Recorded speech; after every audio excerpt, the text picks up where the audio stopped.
Hi, I'm Rebecca Darling of Darling Leather and Fur. This is the full fur bomber hat video tutorial where I'm going to teach you how to sew a full fur bomber hat either by hand sewing or using the fur sewing machine. I hope you learn a lot. Let's get started. So you've printed out your pattern and you made sure to print it out in actual size or 100% scale. You don't want to do any scale other than 100%, and you do not want to fit to page or it won't print out the correct size. So the first thing you want to do is double check your scale squares.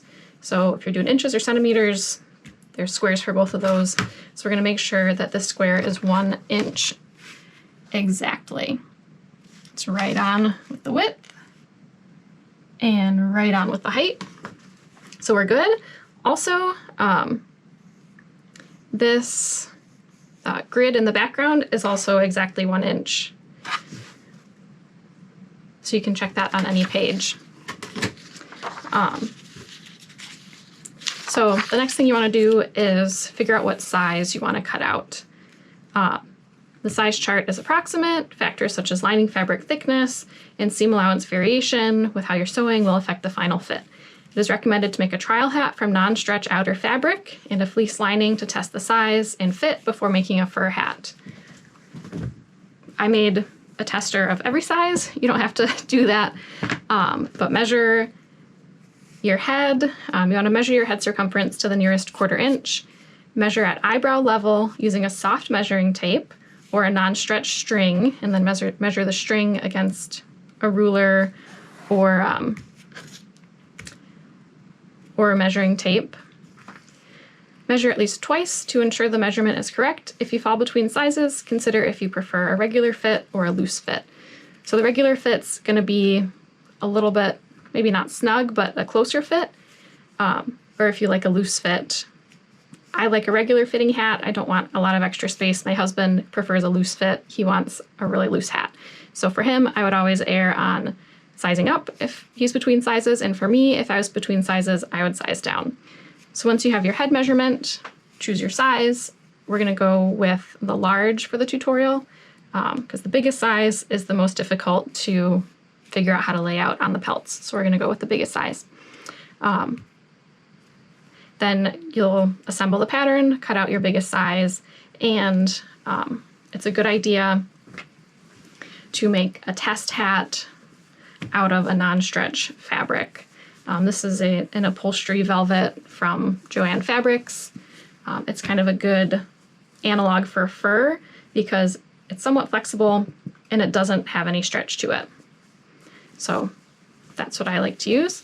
And fleece fabric for your lining because that's what you're going to use to line your fur hat.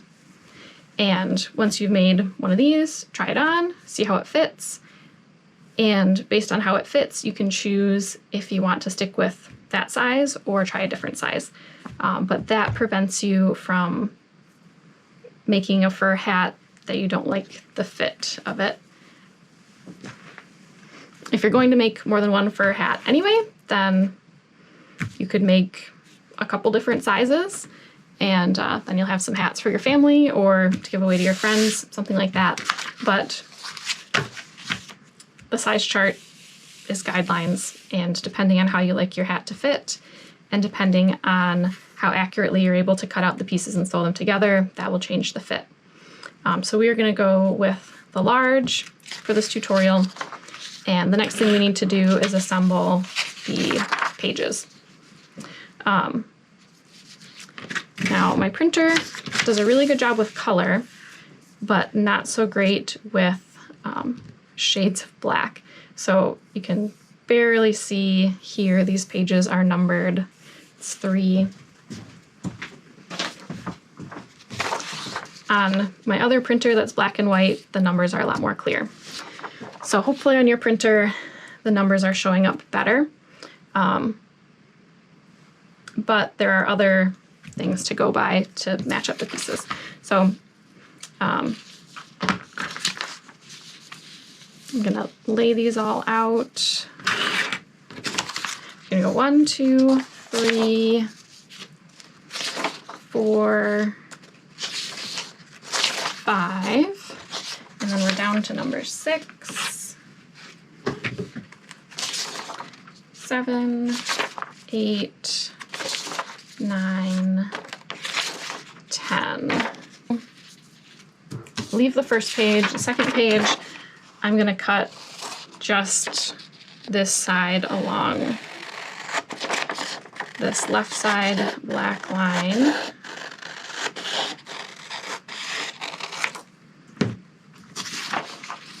And then we're going to match up these triangles to make a diamond, match up the lines, and then also match up these letter A's.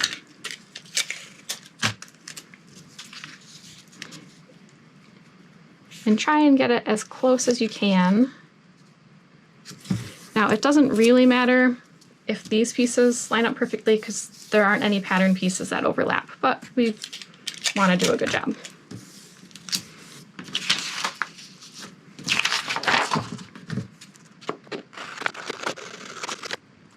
Use tape or a glue stick, whatever you have at home, or whatever your preference is.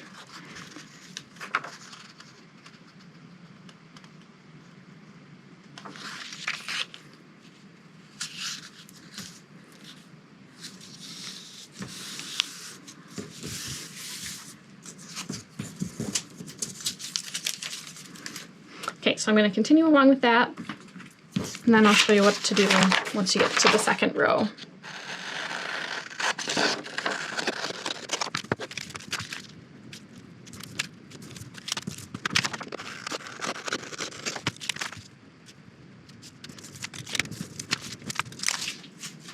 Okay, now I've made it to the second row, and I'm just going to cut off this top margin.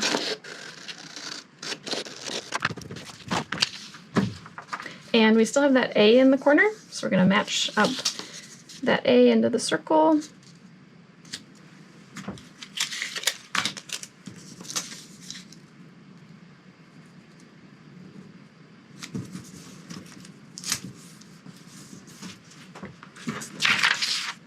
And then on the next page, which is page 7, I'm going to cut off the left side and the top side margins.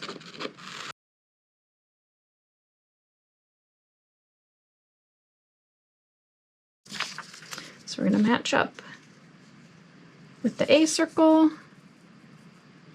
and the B circle.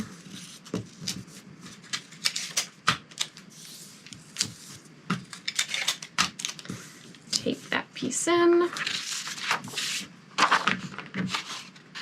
Same thing on this one.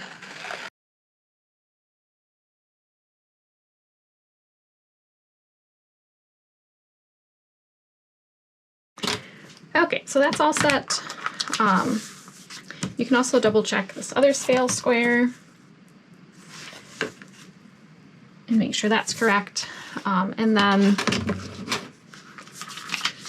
you'll notice that each pattern piece says what it's for lining, leather, for lining, and then they each have a letter on them, which we'll use later. Then there's a couple extra pieces over here. This is for if you're doing a snap straps on the hat. This is if you're doing leather laces, and this little piece of leather you'll use if you're doing a snap forehead flap on the hat. So once the whole thing's taped together, I'm going to cut out just roughly all the pieces so that they're easier to cut out individually.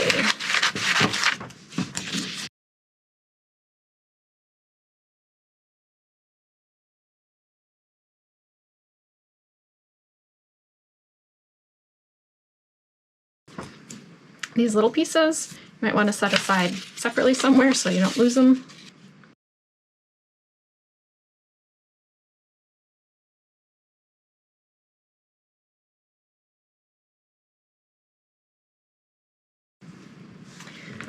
So now you're going to go back through and cut out each pattern piece in the size that you've chosen. I'm going to go with the adult large, which is the red, and if you look back at your key here, red line, adult large.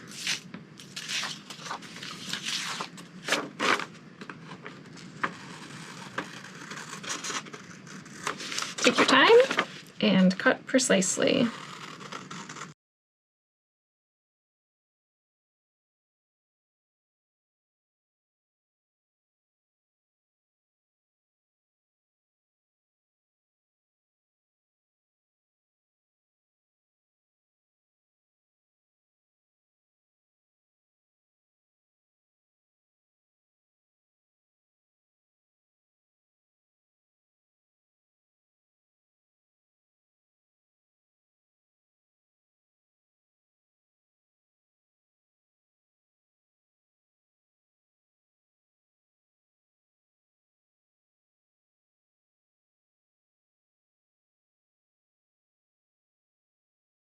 Remember not to throw out those little pieces. And you have all of these, and I know it looks overwhelming, like it's a lot of pieces, but if you made the mittens, altogether you cut out 13 pieces to make a pair, or sorry, altogether you cut out 12 pieces of fur and lining and leather to make mittens. The hat takes 13 pieces of fur and lining and leather. So making one hat really isn't more work than making 2 mittens. So after you get your pattern cut out, you're going to start working on the fur. These are some suggested pattern layouts and pelt sizes for making an adult large hat. The smaller size hat you're making, the easier it is to fit it on the pelts.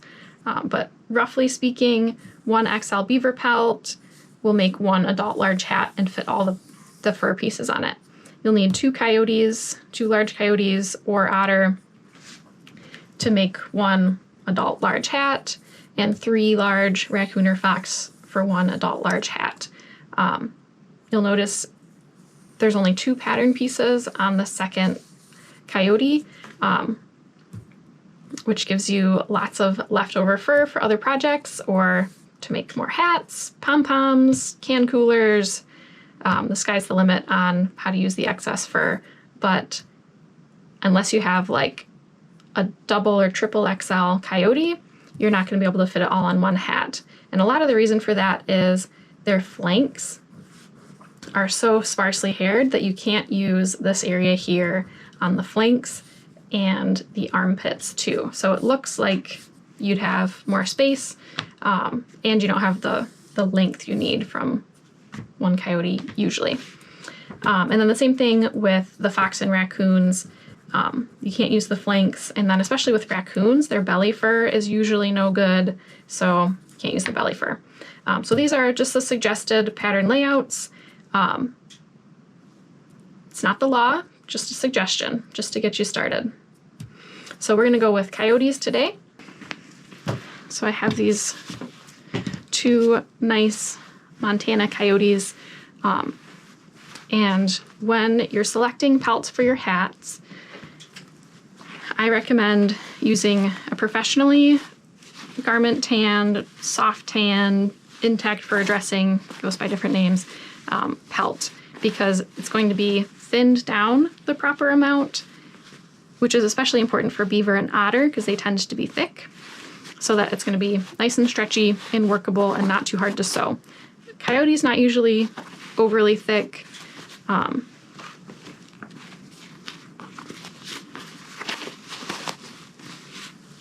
But it needs to have a nice stretchy leather on it. And you'll want to check the pelt for holes or bald spots, which we'll repair as part of this first step of getting the pelts ready. And we're not too worried about holes in the belly because we're not really going to use much belly fur. And then the flanks too, not too worried about bald spots there, but it's good to know where they are. Now I have one that's roughly a large, and then this one's smaller, but that's okay because the smaller one we're just going to use for the inside ear flaps. So you're going to need a sharp blade to cut open the pelt, and I like to use a furrier knife. It has a really thin, somewhat flexible blade in it, and these you can get from Samuel Bauer. If you don't want to invest in a furrier knife, then you can use a scalpel, box cutter, something like that, but you're going to want to make sure you have a sharp new blade in it. And you can keep old pill bottles for sharps containers.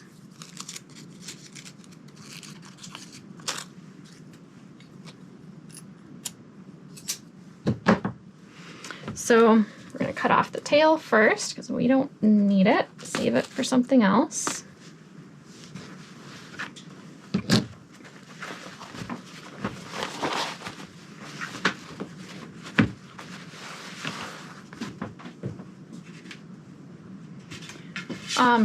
And if you have a stretching board, put that in your coyote or whatever animal you're using if it's not already split. And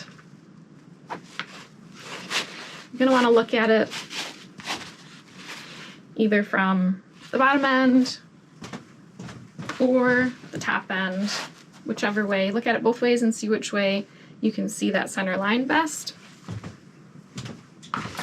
And probably not going to be able to see it on camera, but when you're looking at it end on, you can see there's a little peak to the hair where it comes together like a mohawk, like right there. You can see it really well. And you want to cut right down that line. I like to go from the bottom towards the top. Some people like to go from the top to the bottom.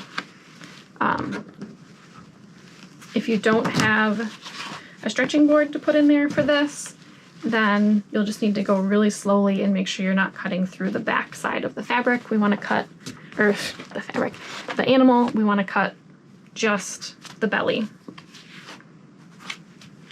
Although if you're using a bobcat, then you want to cut up the back. And I'm not going to be super careful on this first part because we're not going to use any of this fur here, and I just want to get it opened up to where this hole was. And you're not necessarily going to cut perfectly straight. You're going to try and follow where you can tell the center line is, which might wobble a little bit because the pelt's not perfectly square.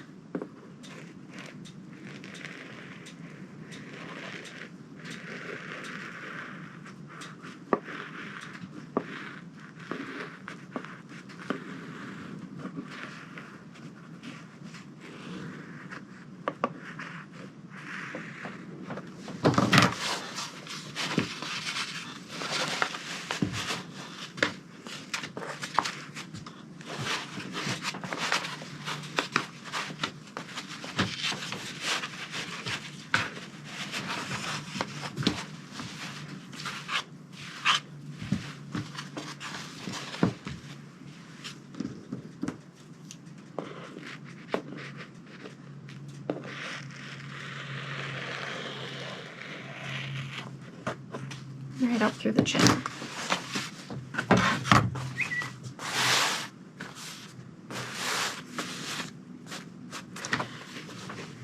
Okay, I'm going to do that to both pelts. If you're not confident enough to open them that way, then the other thing you can do is stick a pin through wherever you see the center line. So you could stick a pin through here, in the middle of the neck, in the middle of the belly, maybe one here, and then very carefully, so you don't poke yourself with the pins, turn the pelt inside out, and then with the pelt all the way inside out, you'd connect the lines, draw a line from each pin to the next, and then split the pelt open inside out. It's a little slower, but if you're not confident to open it this way, then you might prefer that.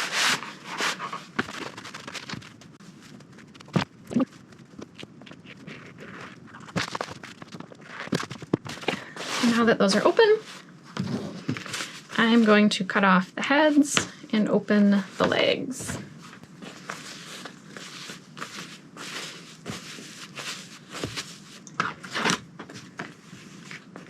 Oh, and you can see it's a little bit uneven right at the end on the cut there, but that's okay because we're going to cut off that part anyway.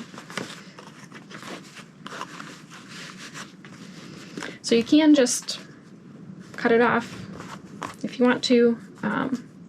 Sometimes it's easier to make a line to follow. And that's an inch and a half or so below the ear holes.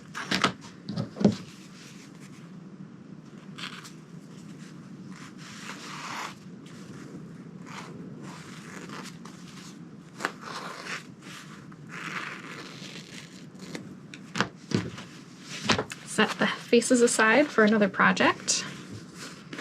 And then you want to split open the leg holes on this, technically the underside of the leg, but it's kind of the top as we're looking at it. And this can be a little tricky if the legs are long.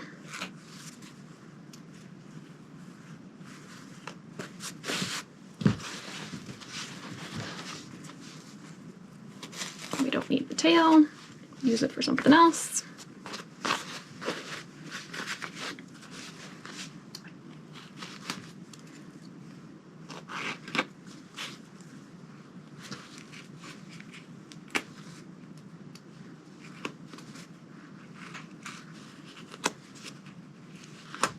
Okay. And we definitely have some holes to repair, which is fine. We can do that.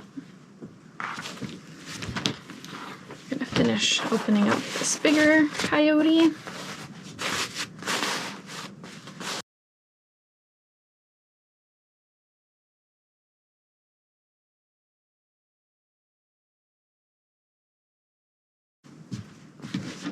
Make sure you always keep track of where your knife is.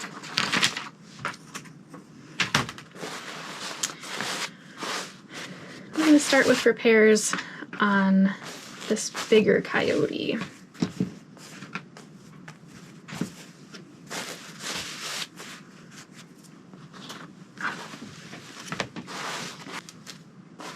So on these smaller holes, we'll do an ellipse technique. And whenever you're looking at a hole to repair it, you want to look at the fur side also to see if there's any hair damage on the hair side.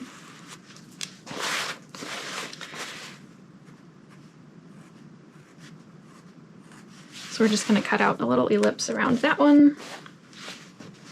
I'm going to check this one.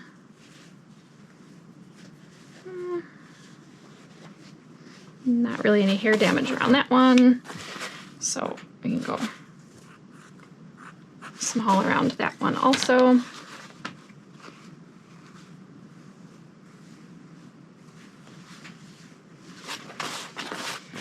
Same there.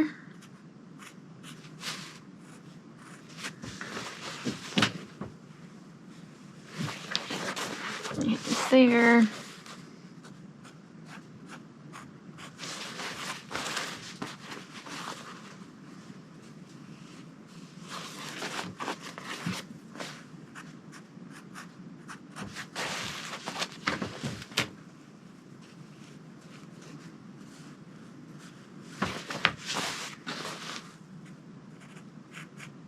This one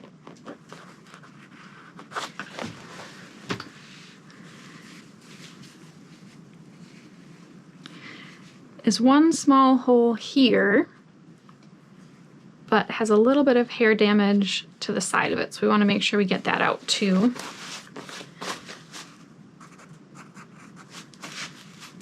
So I'm cutting out wider than just that little hole there.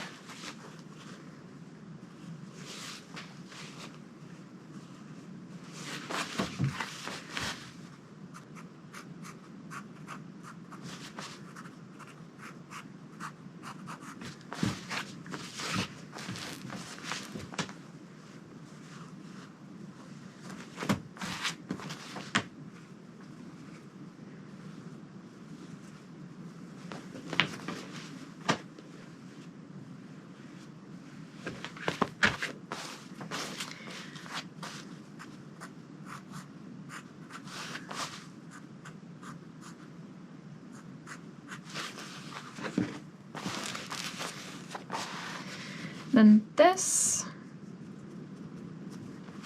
is a bit wide.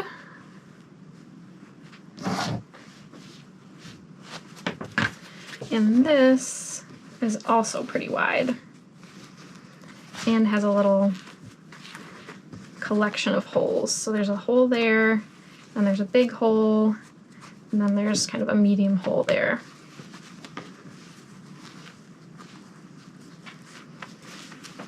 So I think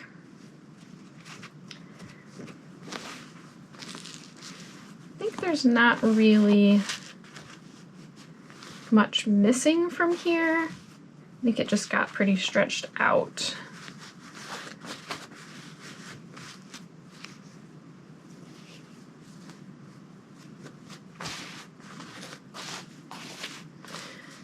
So I think I can get away with sewing this together.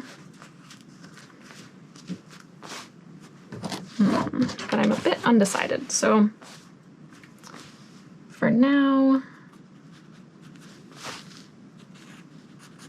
I'm gonna mark it like that, and just haven't made up my mind how I want to fix this area yet. So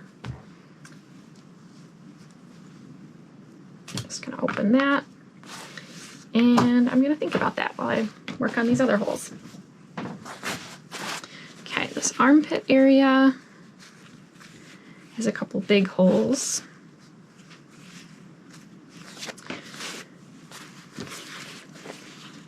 Now, if these were somewhere else, they would be too big for any lips, and I would do a drop repair. But because they're right in this sparse area of fur anyway, that's an area we're not going to use. So I'm just going to do a big ellipse there.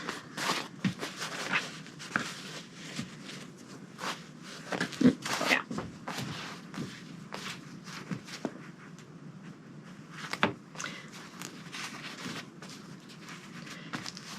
This one, after we stretch the pelt, we're probably not going to use that. So we're going to repair it anyway, though. We're going to do horizontal ellipse for that.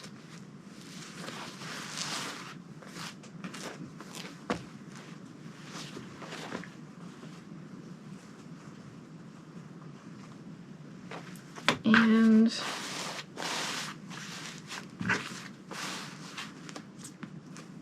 this,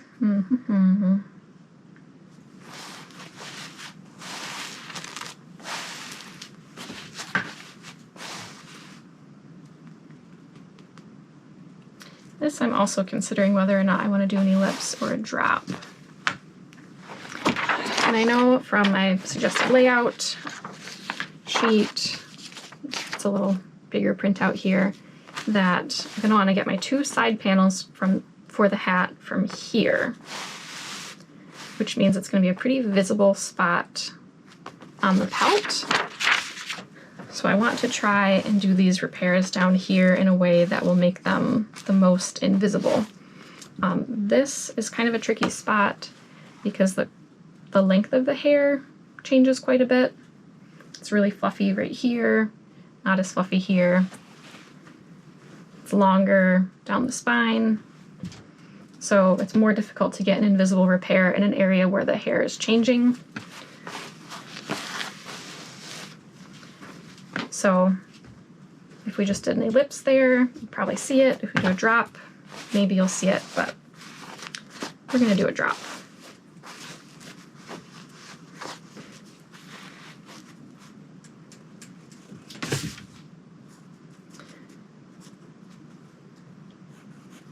So I'm going to cut out a piece roughly that shape and size, and then bring this. So for a drop repair, cat. I know, sorry. So for an ellipse repair, you cut out that whole section and sew it back together. For a drop repair, you're going to cut out just this little section, cut this out, slide it down, sew this part here, and then sew up the sides. So a drop repair is used on bigger areas of damage in order to make it more invisible and have less puckering after it's sewn. For any small repair, an ellipse is going to be an invisible repair. For anything larger, when you're taking a big area out and then sewing it together, you risk it being more visible depending on where it is, because the quality of the fur, or the look of the fur, is changing all over the pelt. So I'm doing this repair here. If I were to just take that out and sew it back together, it might show where it is because I'm joining this super fluff next to this spine, and it would look a little odd. Or if you had a big ellipse right here, where you're right in the middle of this transition from back fur to belly fur, you take out this transition area and then you're sewing your belly fur right to your back fur, it's really gonna be visible. And it's gonna cause a lot of puckering of the pelt, which will be hard to smooth out. So doing a drop eases the transition between the fur areas, and because you're removing less, creates less puckering. So it's a more invisible repair. Okay, so I'm gonna cut out all of my marks, and then I'm gonna come back and look at this area, and I still haven't decided what I wanna do with that. When you're cutting fur, when you're cutting the hide, you wanna use just the very tip of your blade or have it angled very shallow so that you're not pushing the blade through deep and cutting hair. Because if you're slicing off a lot of hairs, it's gonna shed more and it's gonna show where your cuts were.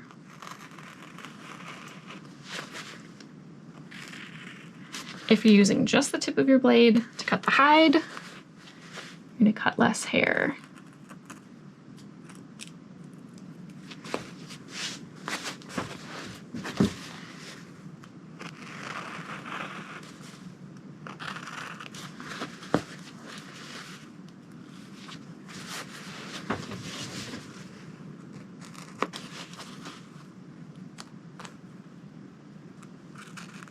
And you also want to make sure that the pelt is raised off the table. You're never holding the pelt down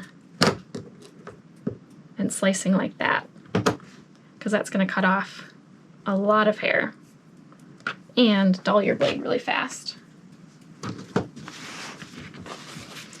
You're always lifting the pelt off the table at least a little bit.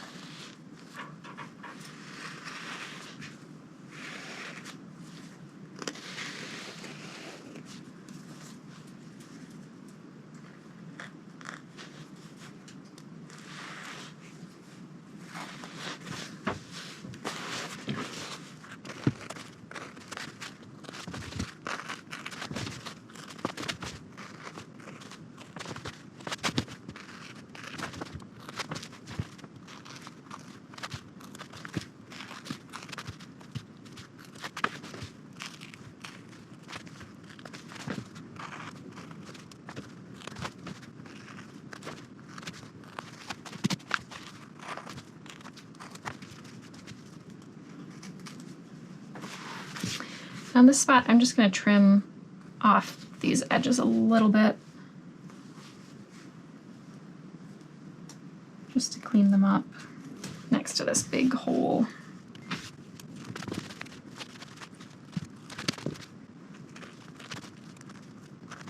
Okay, so this damaged piece is coming out, and this triangle I'm going to leave barely attached right at the top.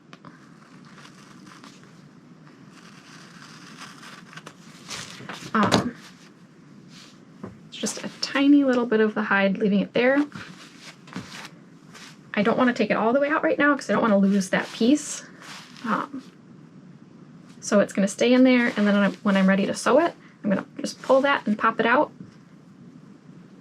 and then match up that bottom part to sew, and then sew up the sides, which I'll show in more detail on the machine. Okay, so this one is all set for now. I'm going to grab the other pelt. Okay, this one is smaller, quite a bit smaller.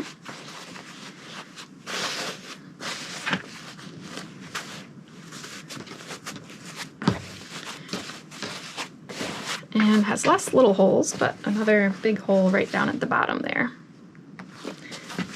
Okay, so this one, it's a very small hole, but you can see it's a little bit lighter in color around it.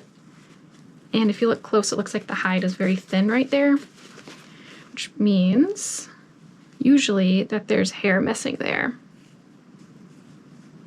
So on this one, because there's a larger area with hair missing, I'm going to make sure my fingers are out of the way. I'm going to mark the edges of this just by poking my blade through so that I can make sure I cut out the whole damaged area.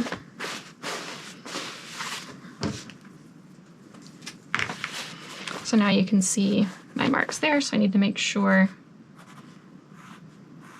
that I'm cutting wider than those.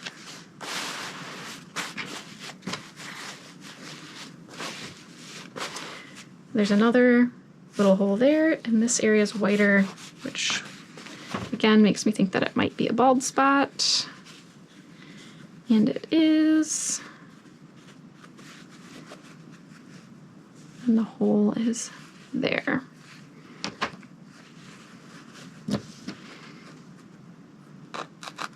So watch your fingers and poke through to mark the edges of the bald spot.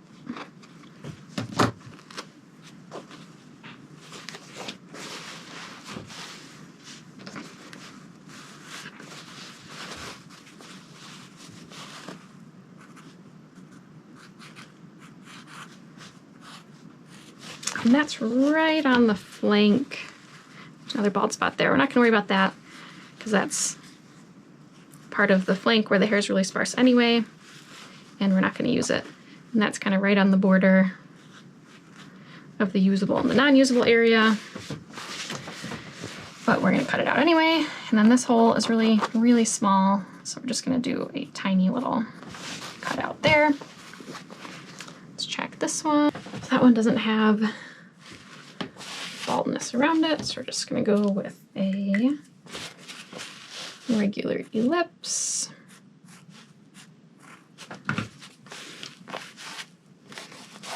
And then we have a few little small ones here and a funny little patch of hide. So I'm checking on this little patch of hide, and there's a bald spot there.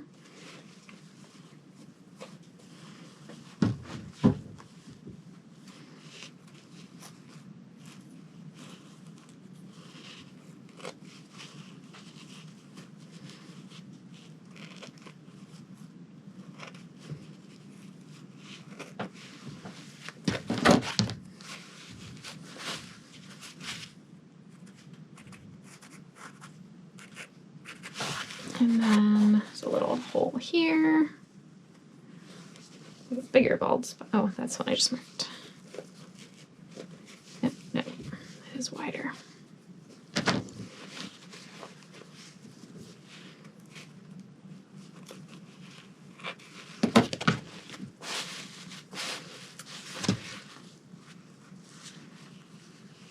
Yeah, it can be hard to tell. Sometimes it's hard to tell exactly how big a bald spot is, especially on fluffy coyotes. So I marked it again. It actually is here and here and here. So instead of doing a vertical ellipse, I'm going to do horizontal ellipse.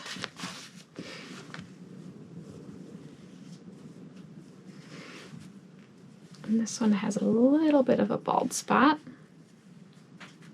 to the side.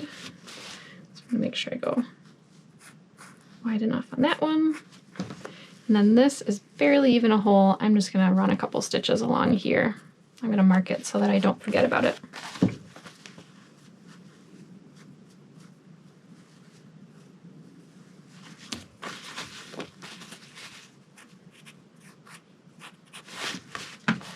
Another little hole here.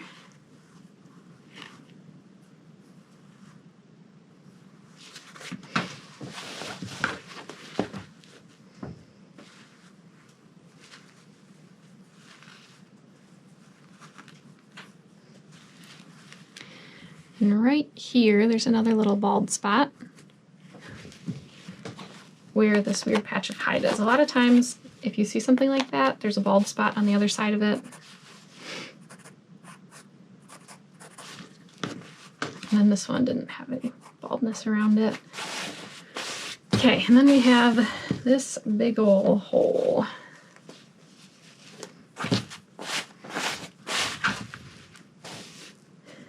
So this one definitely needs an ellipse repair, and it's big enough that we'll have to see how it turns out, but it's big enough that it still might not be an invisible repair, but it's at least going to make it a usable section for something. And I don't need this bottom section for the hat that I'm making, but I might want it for a different hat, or earmuffs, or can coolers, something like that. So I still want to repair it. And that it's going to be a big drop. The general rule with drop repairs is when you're transporting a piece of the hide down, the maximum amount that you can transport it while still keeping the repair more or less invisible is half of the hair length minus 7%. So our hair length here,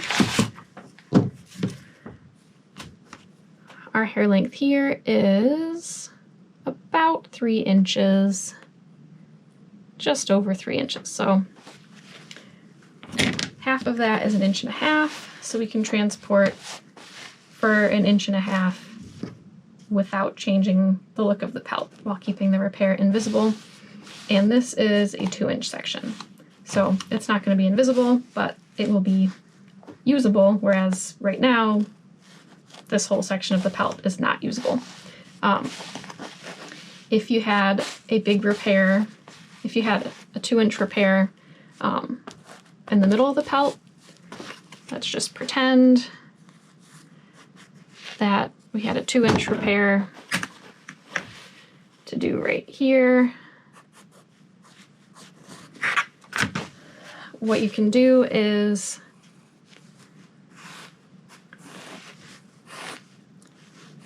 do 2 drops.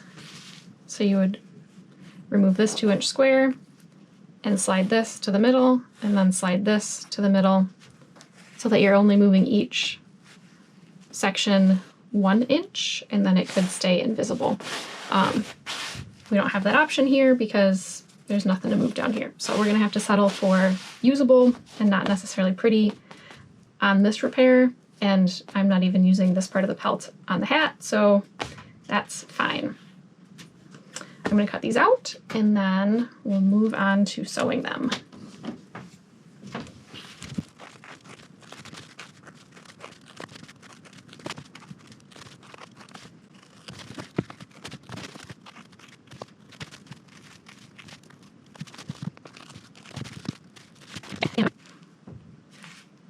I'm not going to do anything with this one until I have these other pieces sewn up, because I think that that's going to end up partially in my drop, and I'm not going to deal with that yet. For sewing with this coyote pelt, I'm going to start with a size 10 also called size 70 needle. It's a round point sewing machine needle, and its system is 135 by 5, which is the needle system that the Texo 202 takes. Needle size and thread size is a little bit more of an art than a science, so it might take some tweaking. We're going to see how it goes, but in my experience, a size 10 needle and New Bedford glazed cotton size 80 works well for sewing coyote pelts. If I'm getting a lot of skipped stitches, or if I don't like how my seams look, then I'll change it. I have some scraps here that I'm going to do some test stitches on, just so I can see how it's sewing before I start on my pelt.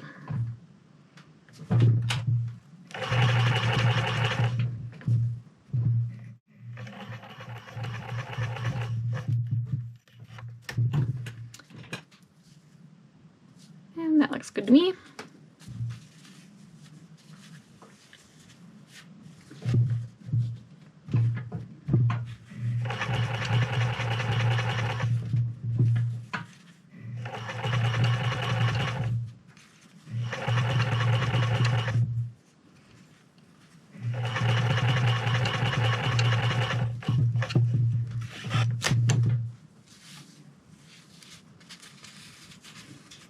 And that looks good too. It's a nice fine seam. My stitches are probably like a little less than 1/16 of an inch apart. And I'm sewing very, very close to the edge so that there's almost no seam allowance, effectively 0 seam allowance. And when the pelt's blocked, it's going to flatten out. So I'm going to move on to doing these repairs on the pelts. And I have my hair guider tool from Samuel Bauer that I love. So start every time by getting all the hair inside, try and have none of it sticking up, and then align my edges and sew them up. And again, I'm getting very close to the edge, so there's very little seam allowance. And that I didn't sew quite far enough, and then when I broke the thread, it left it open a little bit. So I'm going to go back and fix that. It's best if you start a few inches ahead, or not a few inches, a few stitches ahead of the seam that you're sewing up and end a few inches after. And if your thread is too thick to pull down and break, then I'll show you what you can do.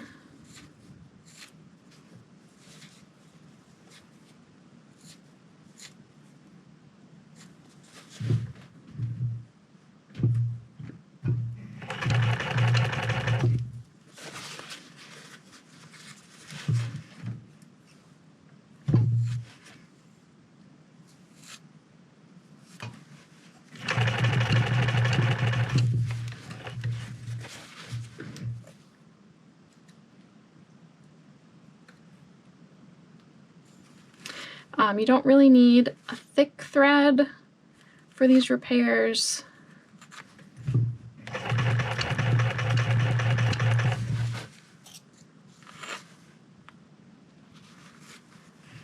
A fine thread, thin thread, and stitches relatively close together will give it the strength that it needs.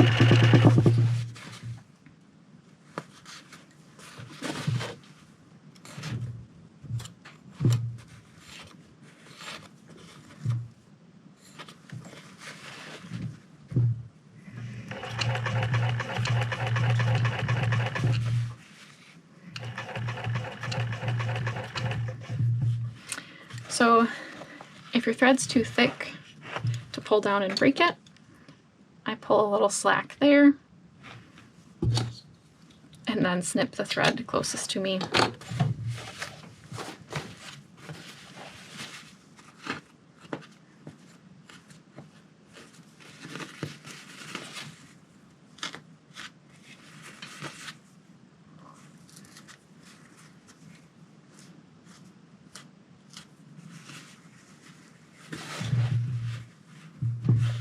If you're having trouble with skipped stitches, generally speaking, keep your thread the same size and try a smaller needle size.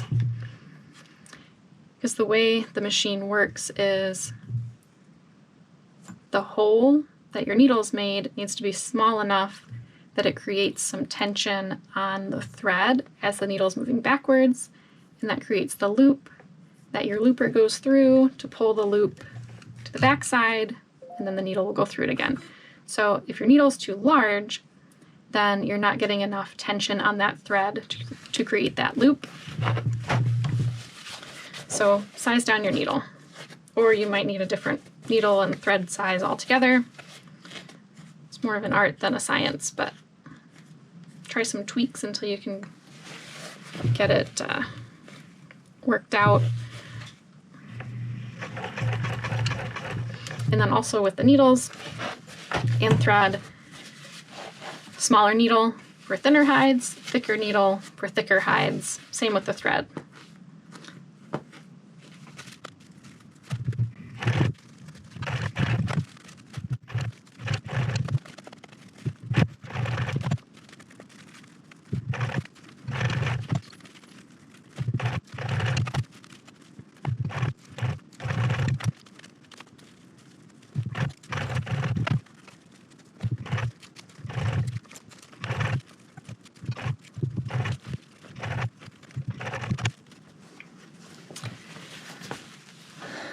Okay, so now we have gotten to this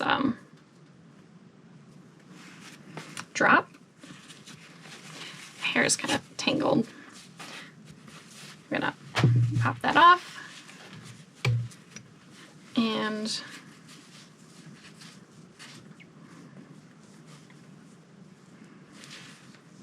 eventually it's going to be sewn along that bottom line, but I'm going to start by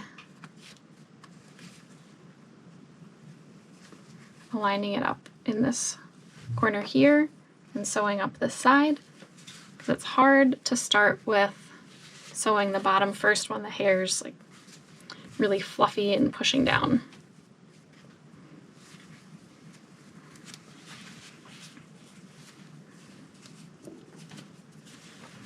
And when you're working on a really fluffy area, try and just get the first little bit started on the machine, and then it's easier to go back and push the hairs down.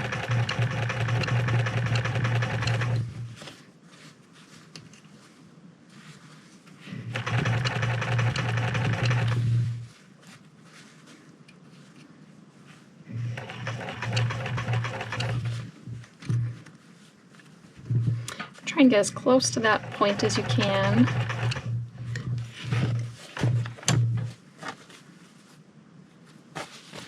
Okay, so that's how it looks so far. Next, I'm going to go along this bottom edge. I'm going to flatten out that seam a little bit and stretch out this little piece to make sure that it fits in there.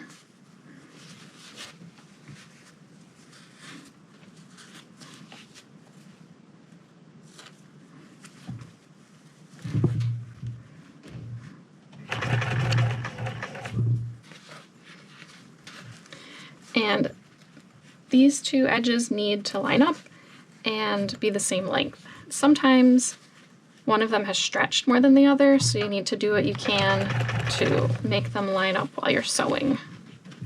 So right now I'm pushing the pelt. So there's the piece, and then there's the rest of the pelt. I'm pushing it this way a little bit to put a little bit of slack in it to get these corners to line up because the pelt part had stretched out a little bit.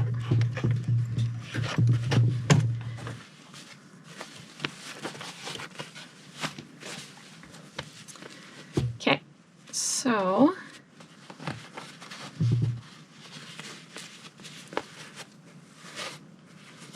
now I'm going to sew from this corner all the way up to the very top, right on past that point, up to the top.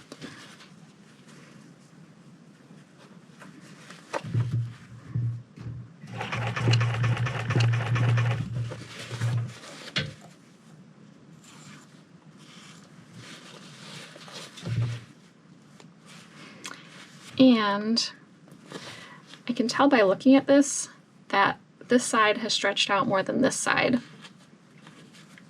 So if we align these as they are now, you're going to end up with a bubble on this end. So what I need to do is make them match.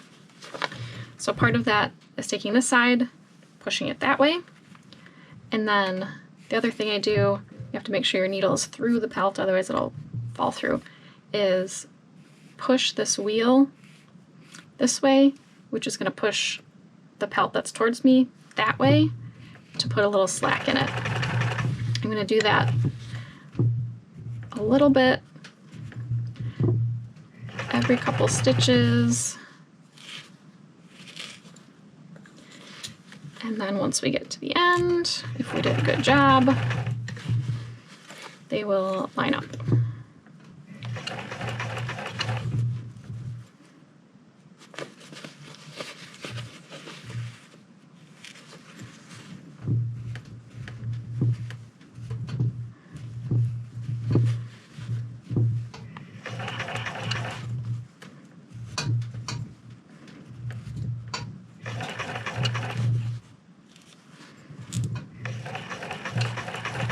And you can see we did it.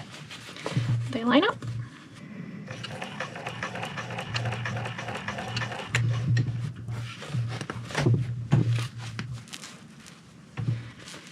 And you can see there's some puckering here where we forced the close side that way to make it match up here, and that will even out when we block the pelt. And this sewed up pretty nicely. We still have these two holes here to deal with, but I'm going to sew up the other pelt first.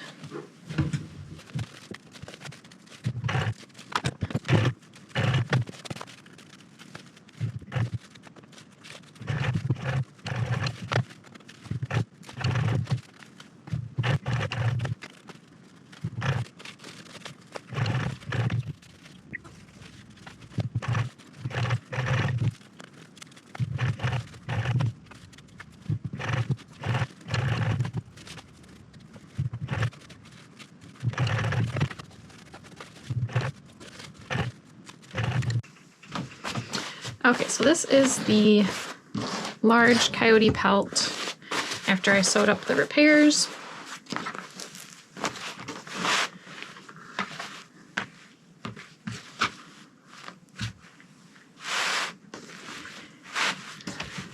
And this bottom part of the pelt really looks pretty good.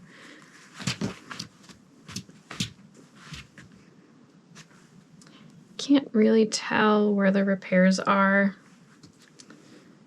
Right here, if you look really closely, if you know it's there, you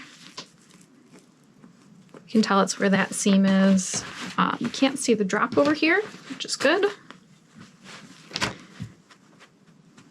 So that's right here. There's a little bit of a disturbance in the fur right at the bottom of it right here. And now I have to decide what to do with these two holes. This one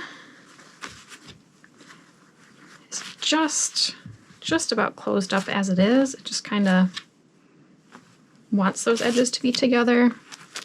So for this one, I'm just going to do just a little bit of an ellipse and sew that up. This one is a bigger hole. I'm going to do a drop for this one. And the hair is kind of going this way. So I'm going to angle the drop this way a little bit.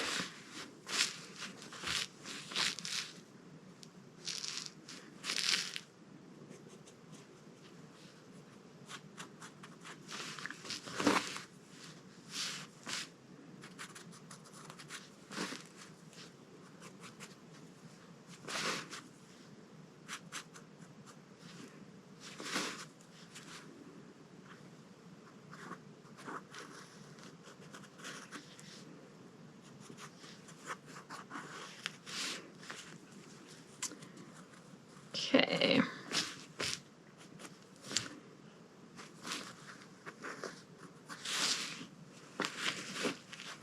And you know what? Actually, I'm going to change my mind. I think running it right along this seam is going to work the best, which I really couldn't see until this was already sewn up. So I'm going to take out this stitching and I'm going to remark it. I want this to be about like that, and about like that. You can always change your mind. With the first sewing machine, it makes a chain stitch. So on one end of it, the ending end, if you fish the tail end through, you can pull it out. If you're familiar with crocheting, it's kind of similar to a crochet stitch. Okay, so I really couldn't see that that was what I wanted to do until after I had already sewn this up, which is just how it goes sometimes. So now I know what I want to do with that.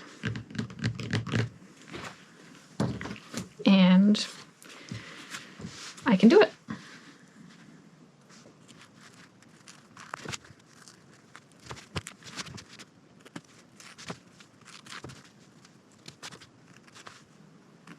I'm leaving just a little bit of hide connecting net at the top.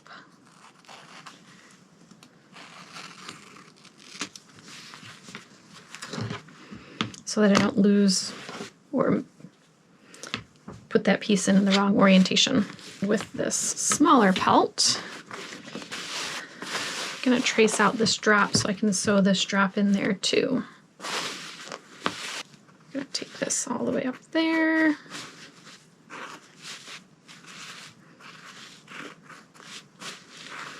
Down there, and we're kind of going to cross over this previous repair a little bit, but that's okay.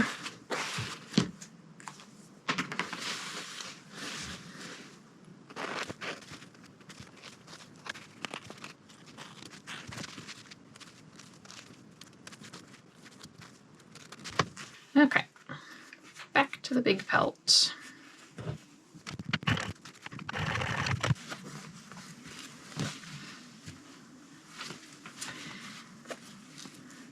Okay, so I'm going to pull this down.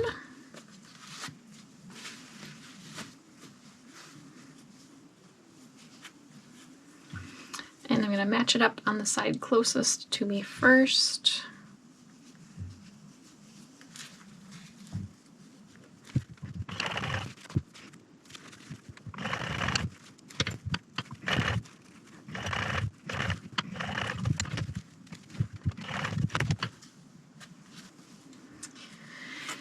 Then I'm going to match up these sides, and there's no bottom part to match up.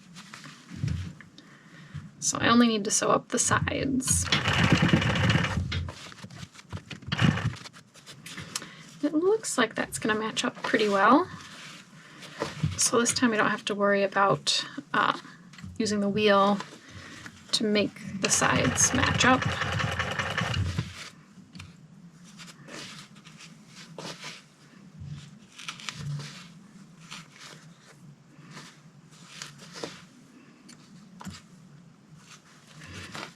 Although actually, this side is a little more stretched out. So instead of using the wheel, you use my fingers to put a little bit more slack on the side that's farther away from me.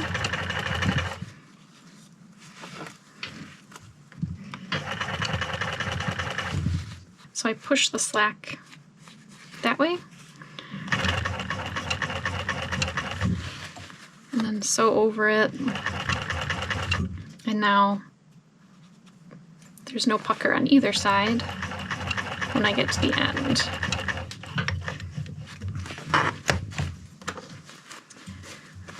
Okay.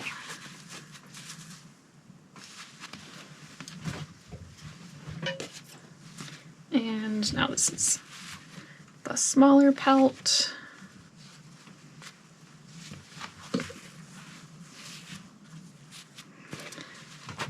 Pop that out, and I'm going to sew it along the side closest to me first.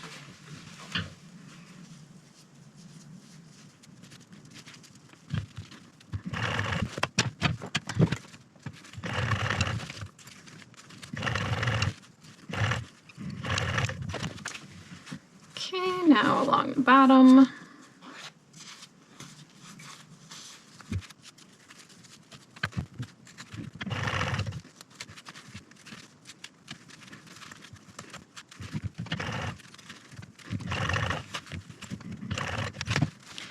Now along the last side.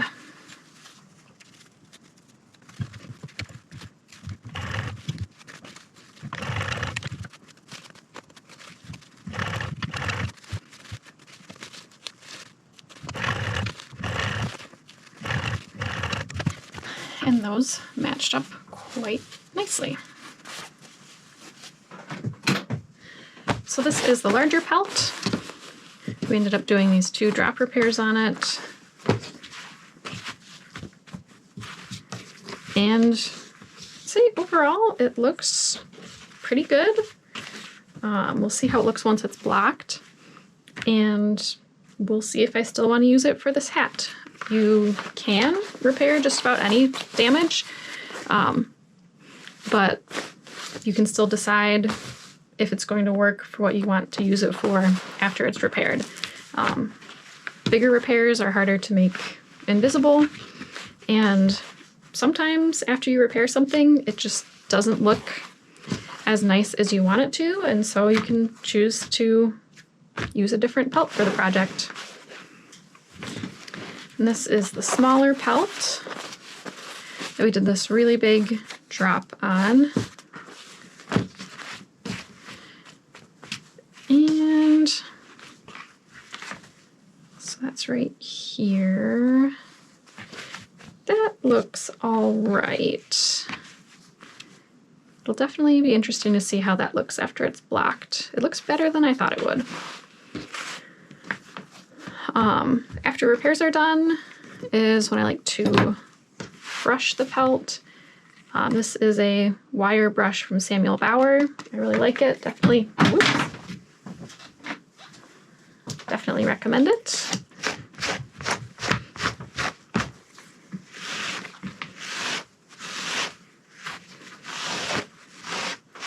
Coyote fur especially tends to get tangled down in the under fur.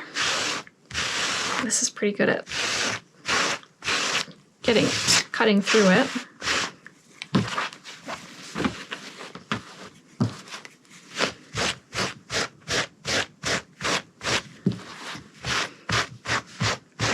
This is also going to help pull out any loose hairs from where you were cutting and sewing.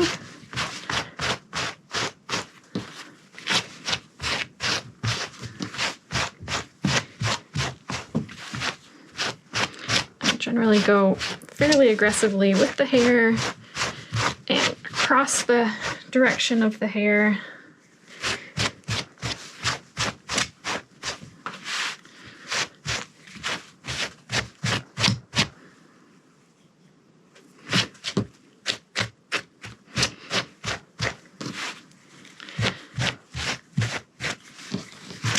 and it's really gonna fluff it up and help it to look better.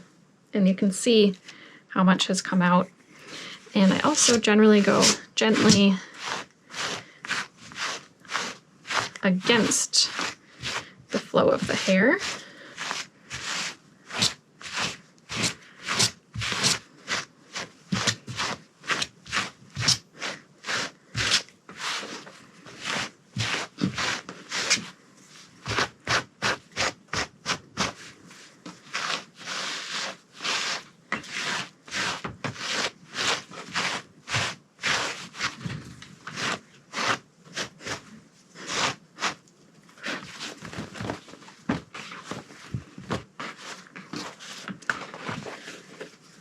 And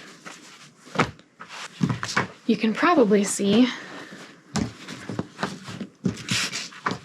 that it looks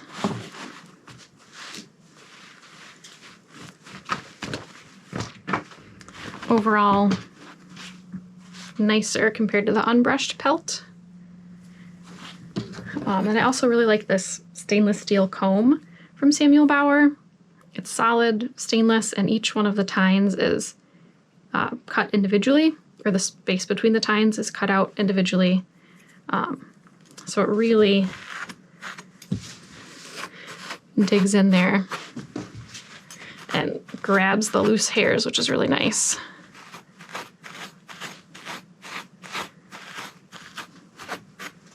And this one's really good for getting out knots. So you're gonna find these little tangles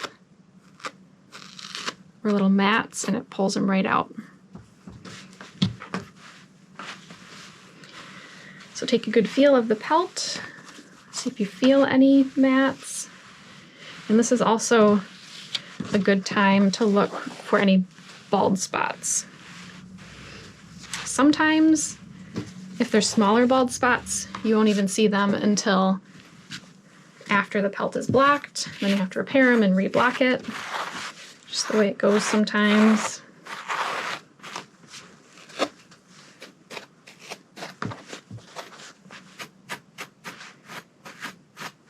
Okay.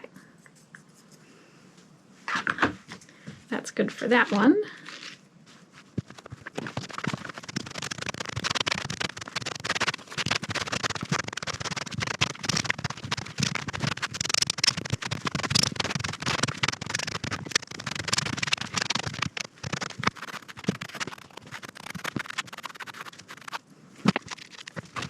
Now it's nice and fluffy.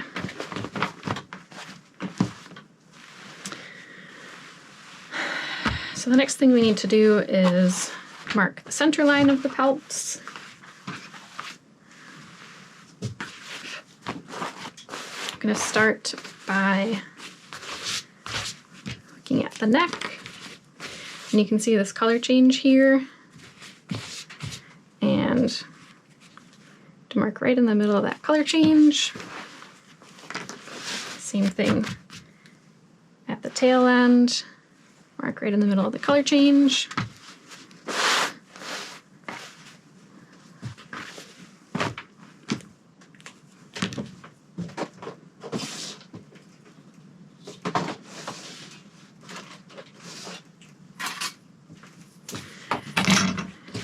And then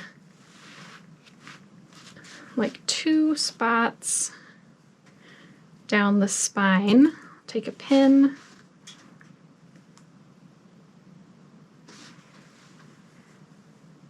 and mark. I'm going to push it through right where the center is. And sometimes it can be hard to see because of how the hair lays, because the hair kind of wiggles as it goes around. So I grab a little pinch of those long guard hairs and then follow it down to the root and stick a pin by the middle of that bunch. And sometimes you can see where the center line is just based on how the pelt looks. Like right here, there's just a slightly different texture in the hide.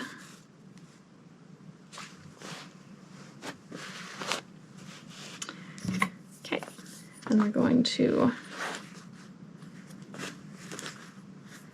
line up our marks.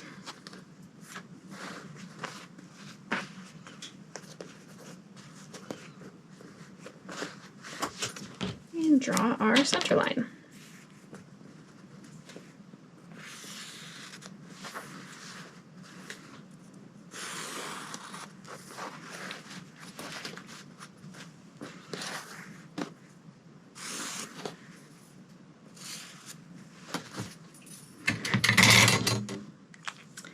And do the same thing on the other pelt. So we have our repairs done, the pelt's been brushed, we have our center lines marked. Now we are going to get the pelts wet with water, and then we will block them. I like to have a towel down so my table doesn't get all wet. You're gonna need some water and a spray bottle, regular spray bottle, or if you have a lot of pelts, pump sprayer is really nice. And optional is a horsehair brush. Also optional is ease leather from Samuel Bauer. This you can dilute with water and use to spray on hides.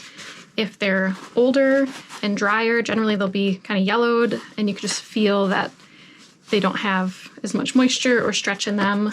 And this helps to add some moisture back in. It doesn't work miracles. It's not going to save a hide that's too old, but it will help a hide that's in between new and too old. You need to wet down the hides with some water, enough to re-moisten the hide. And when you first spray it on, it tends to bead up, so you can either use your hand to spread it out,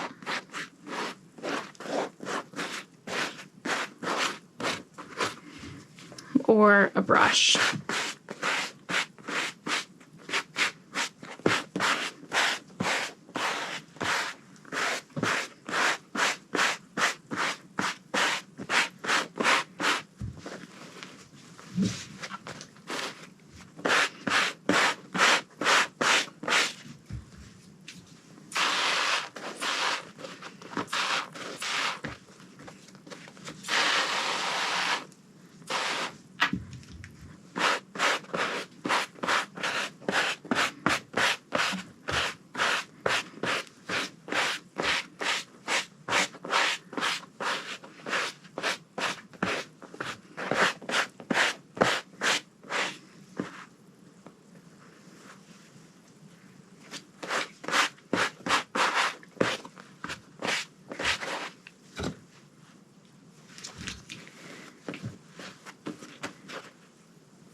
And I'm going to spray on just a little bit more for now.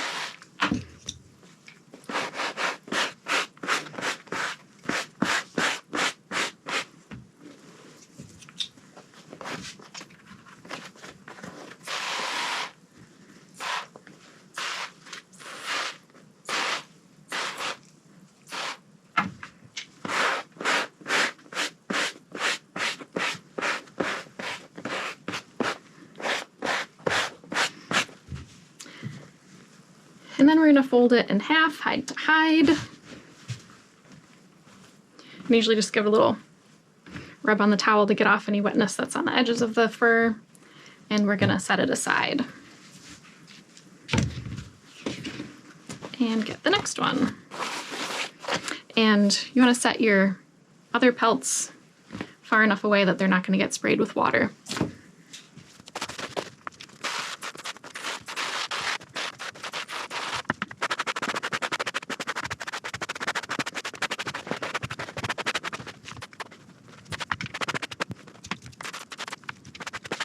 We're going to fold this one up.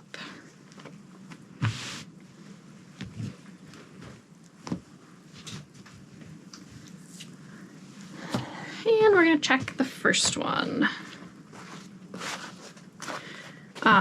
Since these are thinner hides, it's already soaked in quite a bit. If you have a beaver pelt or an otter, something thick, you're going to need to let it sit for at least 10 minutes before even checking on it, just because it takes a long time to soak in if the hide's thicker. But this really soaked in pretty fast, so I'm just going to give it a little stretch. And notice that when I'm stretching it, my fingers are flat. I don't want to do fingertips. That would put a lot of pressure in one spot. And we're just going to do an easy stretch. And you can already see how much more width we got there. And it's not even done. I'm going to do another quick spray. And after you let it soak in for a little while, it can be a minute or two if it's a thin hide, 10 minutes or 15 minutes if it's a thicker hide.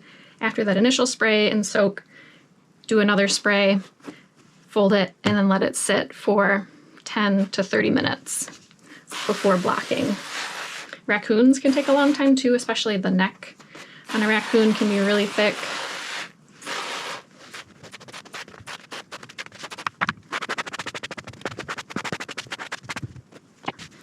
Gonna let that one soak again. And back to the second one.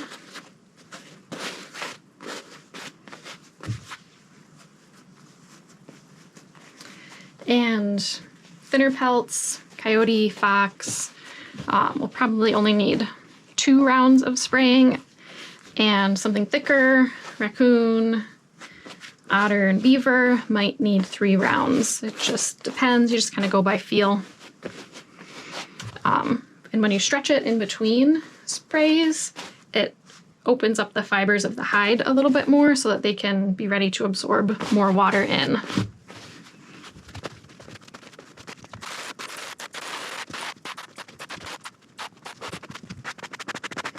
And eventually you'll get a feel for how wet the pelt needs to be, or how moist. You don't really want it wet, but eventually you kind of figure out how it feels when it will absorb more water versus how it feels when it's had enough. So you don't want the pelt to end up wet and slimy. It should feel damp, moist, but have a dry finish on top once all the water is absorbed. So we're gonna let these soak for about 10 minutes. If you're doing a lot of hides, or if you have really thick hides, you can put these in a garbage bag to help hold in the moisture, so that if you're doing 20 hides, your first ones aren't drying out before you get back to them for the next step.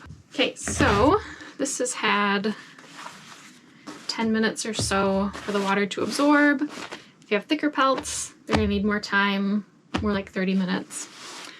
So I'm gonna go ahead and stretch this out sideways.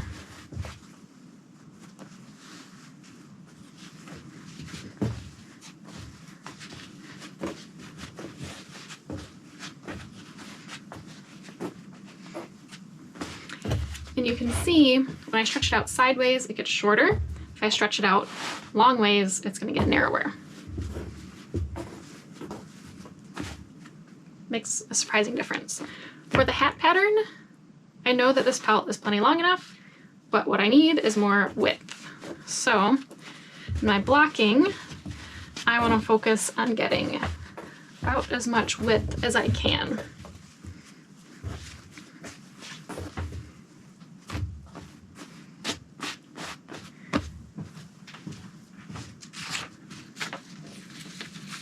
I have all of my pattern pieces that say fur on them. And I'm going to follow this layout.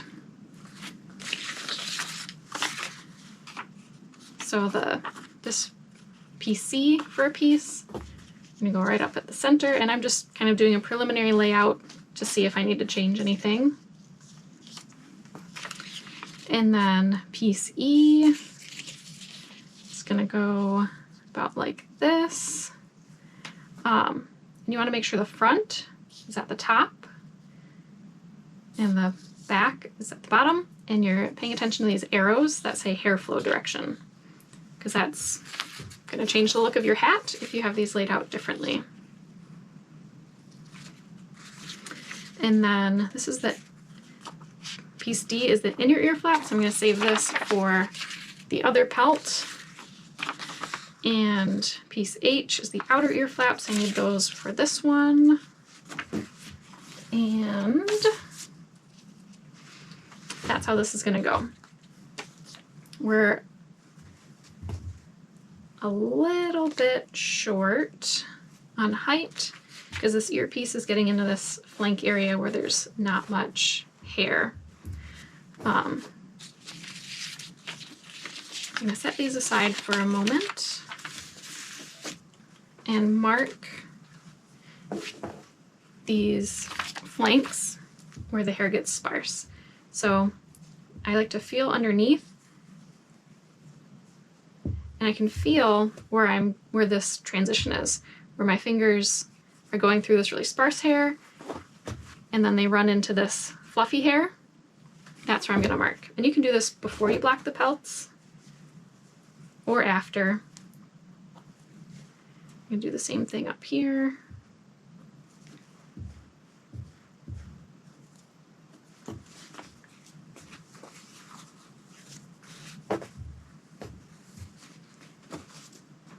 And the fur right here is actually all right. So it kind of goes back down like that. And then down here.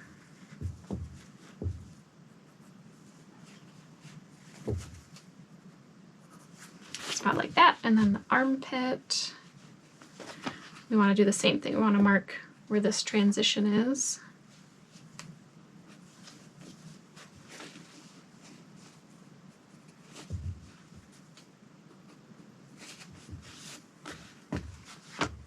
And for the neck, we don't really have to worry about that too much.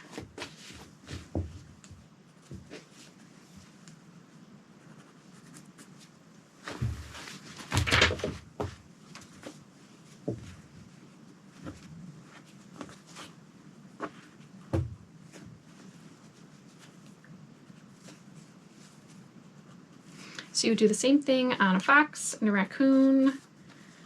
Beaver doesn't really have those bald spots.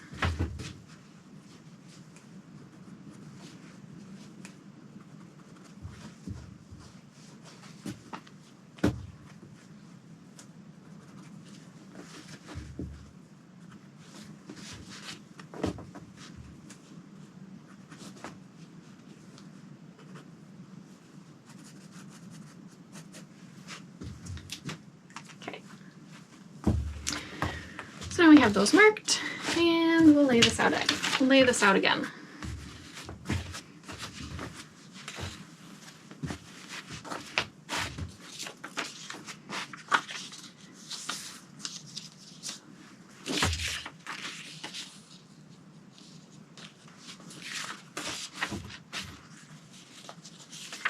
Okay, so we are going to need a little bit more height. Or width, we'll see how much it stretches, because right now this lower part of the ear flap is overlapping with this area of sparse hair right here. And we don't really want that, especially not for the outer ear flap, because that's what's going to show on the hat. We want that ear flap to be really nice and full. The board that I use for blocking is called Homosoap board. It's about a 1/2 inch thick pressed paper pulp. It is sold as a soundproofing board, and it's used for soundproofing generally. It's really good for blocking because the staples go in easy and they pull out easy, and it lasts a long time. It's also fairly lightweight. It's lighter than a sheet of plywood. Generally, you can find it at big home improvement stores like Home Depot, Lowe's, Menards. It comes in a 4x8 sheet, same size as a sheet of plywood. And then I like to cut it into thirds so that I have 3 manageable size pieces instead of one giant piece. But when I need them to be bigger, I can line all 3 pieces up on my table to still have a 4x8 workspace if I need it. Homosoap board is nice because the staples go in easy and they pull out easy, and it lasts forever, a long time. If you can't get Homosoap board, you can use plywood. It is hard to get staples out of plywood, and the plywood's just heavier and harder to move around. But if you are making a lot of things and you don't want to deal with how hard it is to get the staples out, you can layer up several layers of a heavy craft paper, like what you would roll out on a floor for painting. You can layer up a few layers of that and staple into that, and that'll make it easier for you to pull your staples out. Another option, if you're just making a couple things, is to just use 2 or 3 layers of cardboard and staple into that. That works well. As far as staples and staplers, you can use a utility stapler like this with pretty much whatever length staples you want. You'll need a longer staple if you're using a longer haired critter, shorter staples if you're using a shorter haired animal. I like this electric stapler that I got from Amazon. It has adjustable force, so I can turn it down and the staples won't drive flush into the surface. They'll stick up a 1/4 inch or so, which makes it easier to pull them out. Or you can get a nice stapler, or they call them tacker, from Samuel Bauer that's actually made for blocking out hides. So depending on your budget and what you like, there's lots of options for staplers as well as boards. I drew these grid lines on the boards so that I had some guides for making pelts straight in any direction. So I definitely recommend drawing a grid on your board if you get boards that you're going to use for blocking. So I am going to line up this bottom center line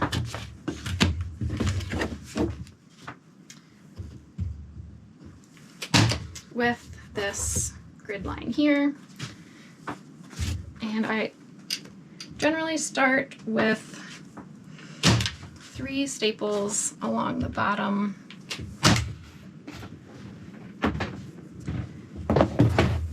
And then I pull up to the top. And if I knew I needed the pelt to be a lot longer, I would really, really pull on this as much as I could to get as much length as I could.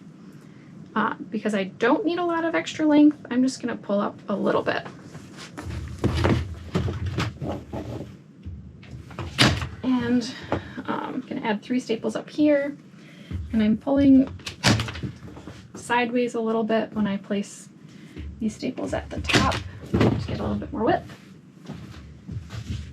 And that's just going to hold it in place while I stretch it and staple it widthwise. I almost always do that in the same order. A few staples at the bottom, a few staples at the top, and then I go back and check the length, and if the length looks good, then I work on the width, generally starting from about the armpits and working kind of to meet in the middle up and down, and then from there to the bottom, working towards the center there. So we're going to double check this length again.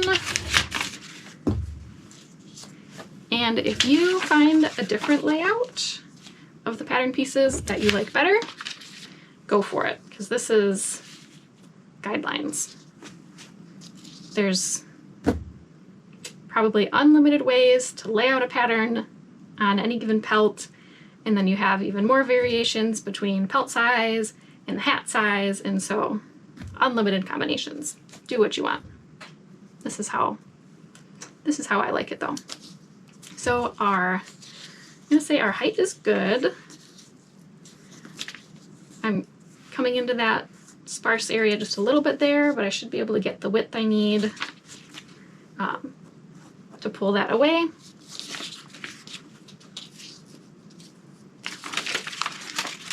So we're going to continue with stapling. So I'm going to go to that armpit area. And as I'm pulling sideways, I'm keeping an eye on the center line to make sure it looks like it's continuing straight. So if you pull it more one way, you can get that center line out of whack. So that looks pretty good there.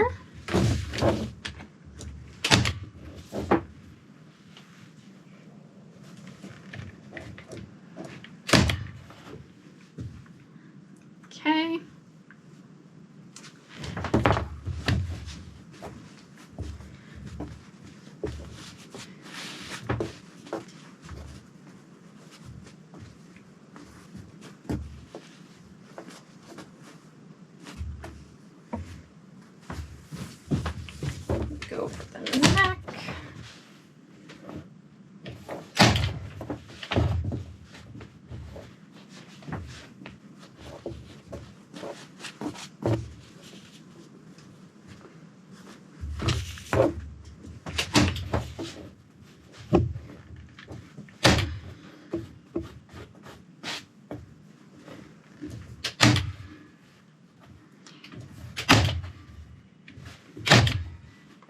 And try to even out any puckers as you go.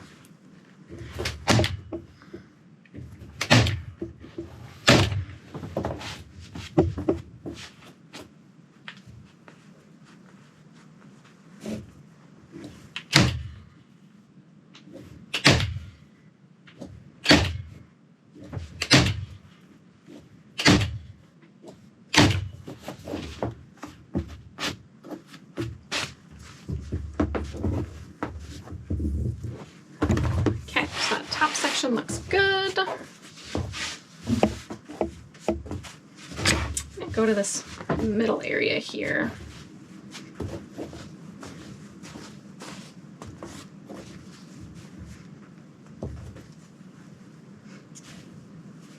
And again, keep an eye on your center line to try and keep it straight.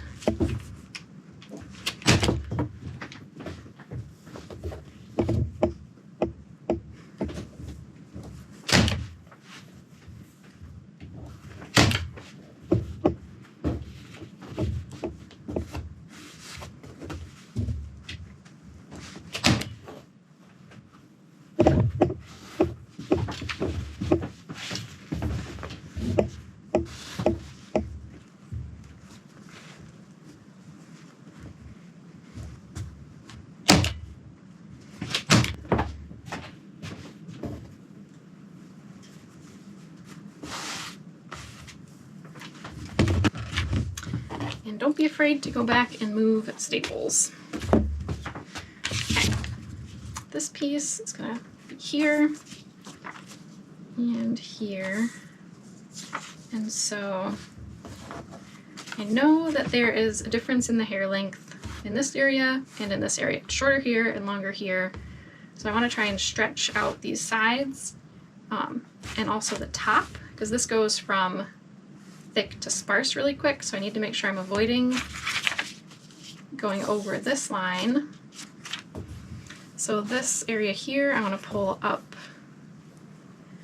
and this way as much as I can, which is going to leave a big pucker right there, but that's okay because that's not nice for anyway.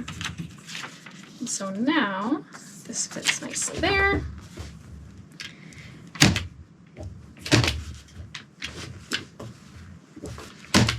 Okay, and I want to do basically the same thing on this side.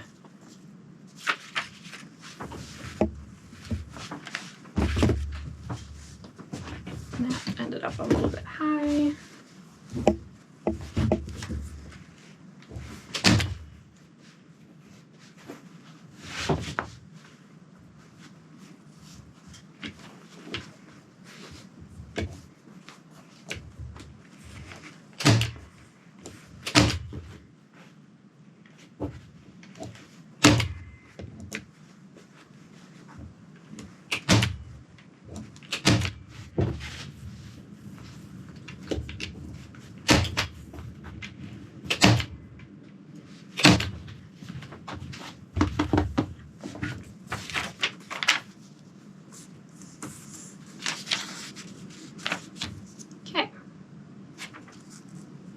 So that looks good to me.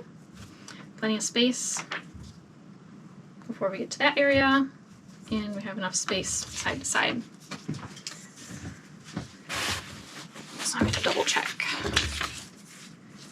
the width here and the overall length. Okay, that looks good. The pelt is not wide enough to get this section here. So we're going to cut from this mark here to that hash mark there.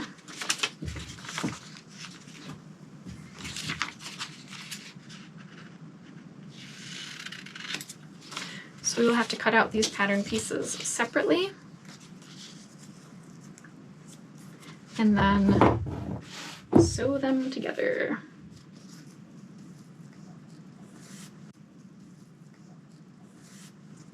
And this section here, perfect for a can cooler, but it's too narrow to put ear flaps there. If you like the look of this section better than the neck, you could use that for the forehead flap.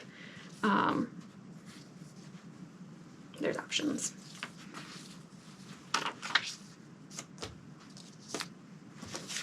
Okay, so when I staple out these side pieces, I need to make sure that it's extending past that line.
So go back, add any extra staples anywhere they're needed. Say you generally want to have about a staple per inch or more, depending on where they're being placed.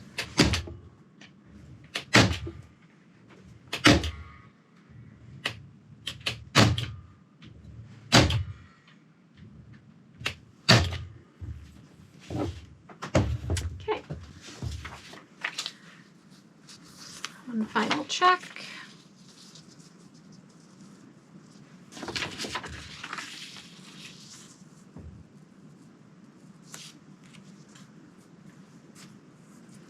And this little piece I'm going to put there, and it's getting awfully close to where it's puckering there, so I'm going to add some extra staples to help flatten that out. Right there.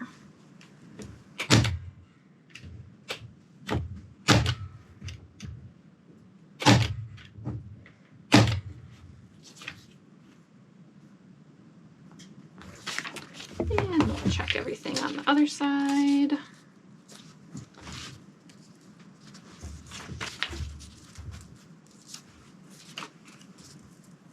And again, I'm going to add a couple extra staples there.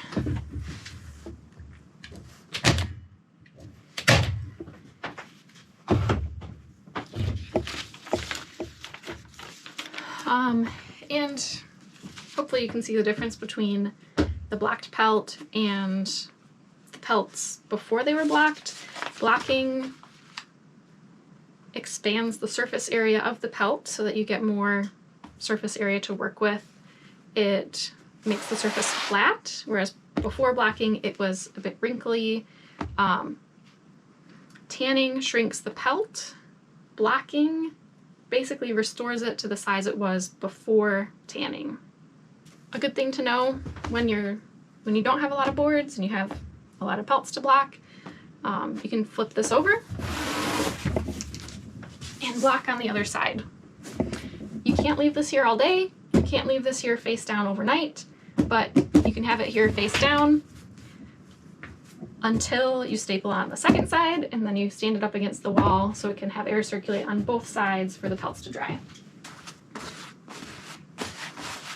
So here's our second pelt, and you can see how small and kind of wrinkly it is, even though it's already bigger than it was before we got the pelt wet.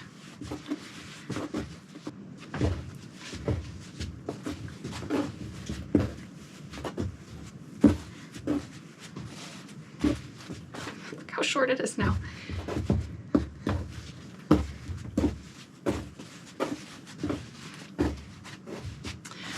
Actually, if you look at this side, after it's been stretched out, that'll give you a good idea of how it's going to look dried after blocking. So this repair here really doesn't look too bad.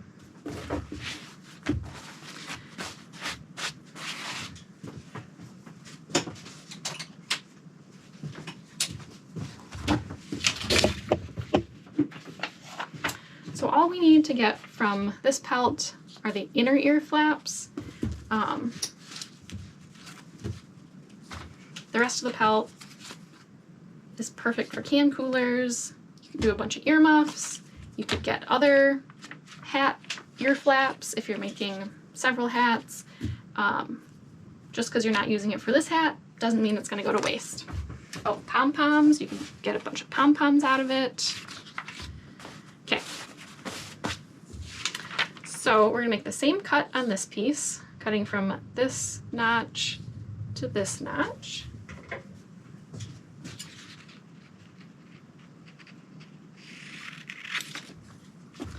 And I'm going to go for about the same placement. It's right about here, and then trying to fit in this little piece there so I can see that we're going to need more width. And we're also going to need to know where these flanks are.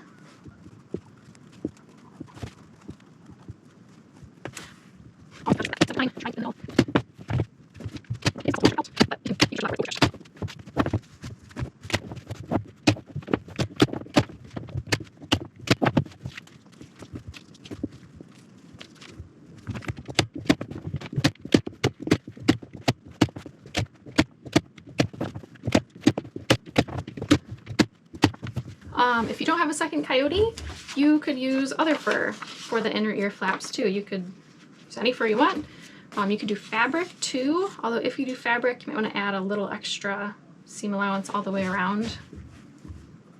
And because all you need is the inner ear flaps and the whole outer of the hat is coming from the first coyote, your second coyote doesn't necessarily have to match. So I know we're going for width. And I always start at the bottom, right on a line.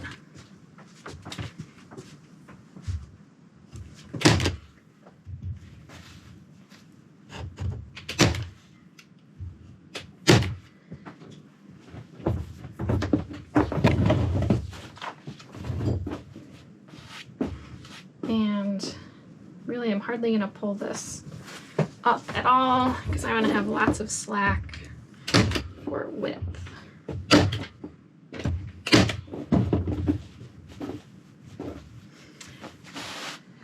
You can see how loose that is, but once I pull it wide all the way up and down, all of that slack is going to translate into width.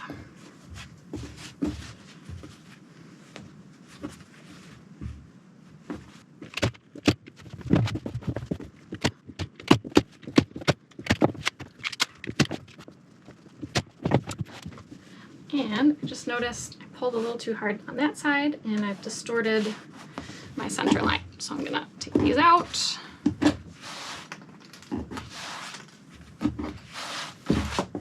And release that tension.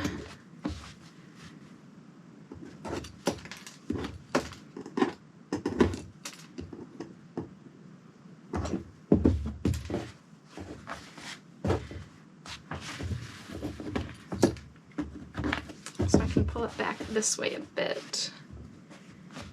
That looks like it's pretty close.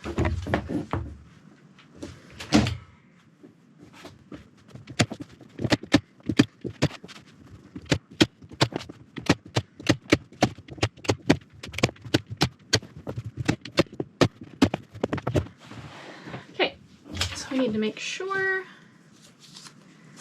Get that piece there. We can. It's a little bit small there. But if I scooch it up, then we're okay. Or get this from another area. Go with this. Okay, I'm going to stand this up against the wall and let it dry overnight. So after blacking while your pelts are drying, that's a good time to get your lining fabric cut out and sewn. We're going to use a polyester fleece. You can buy it at basically any fabric store. You can order it online. It's a nice soft material. So you'll need quarter yard or so, although if you're going to buy it, might as well just buy a half a yard of your fleece and your lining pattern pieces, piece A and piece B. And for piece A, you're going to cut one.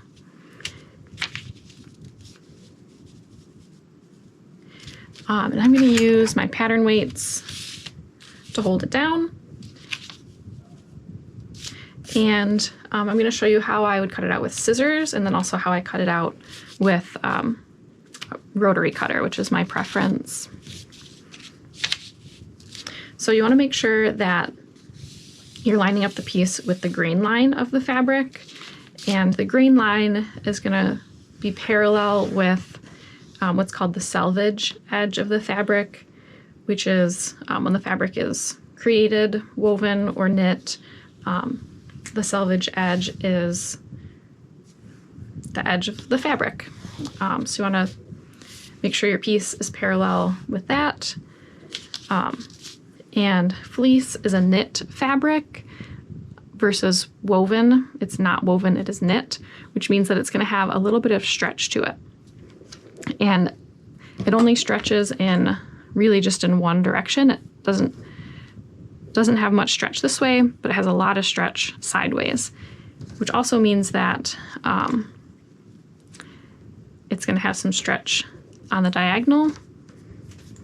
So if you cut your pattern piece out diagonally or just kind of wonky, not following that grain line, it's going to change how the fabric behaves once it's sewn together in the lining and change how it behaves in the hat. So for consistency, make sure you're parallel with your selvage and following the correct grain line. So for cutting out the pattern piece with scissors, I'm going to put down some pattern weights just to hold the piece in place while I pin it. And then I'm going to pin a few places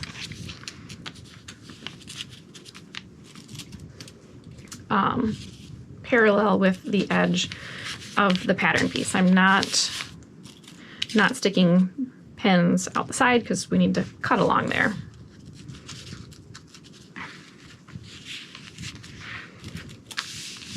And try and keep it as flat as you can so that there's less distortion.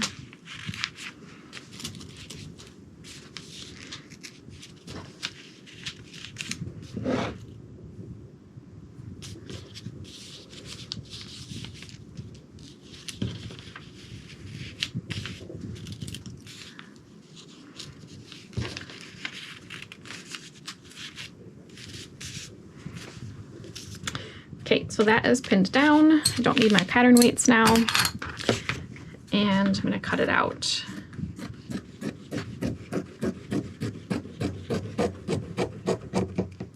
And to start with, I'm not cutting super close to the pattern piece. I'm just getting it loose from the main part of the fabric so that I can go back and cut very close.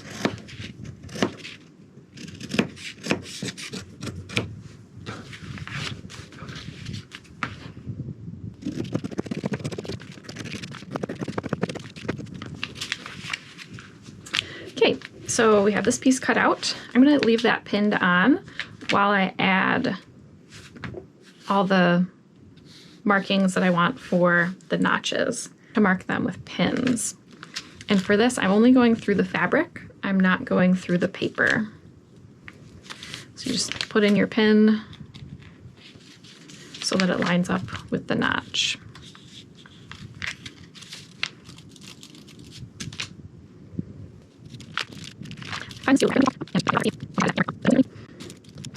You could use a different color for marking the triangles. So let's see. I'm going to use red. If you have different color pins, you can do that. I'm going to use red to mark the triangles.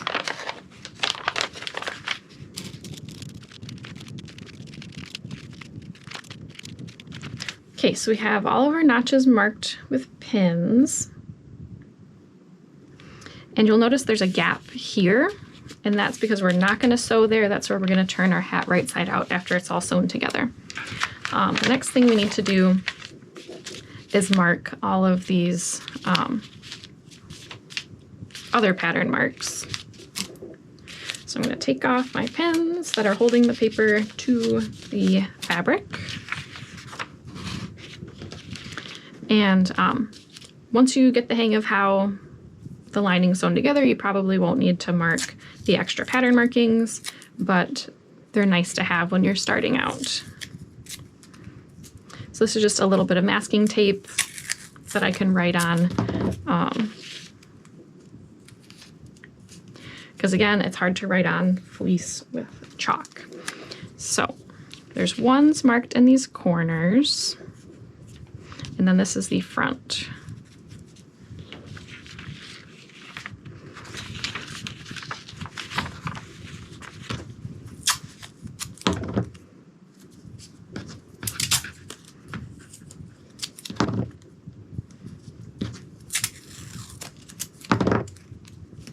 There's twos marked in these corners, and this is the back.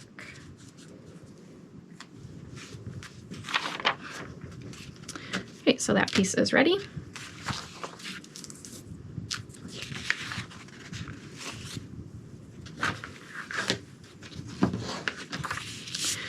So I'm going to cut out piece B, and I'm going to use a rotary cutter.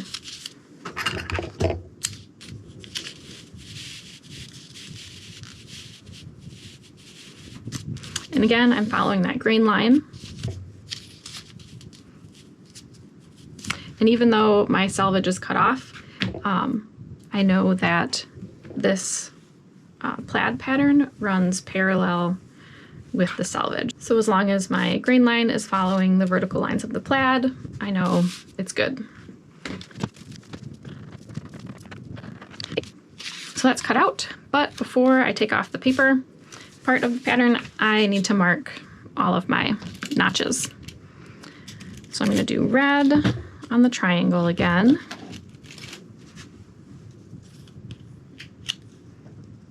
And again, we're just going through the fabric and not the paper for these. And there's two pattern notches here, and you need to make sure that you mark both of them.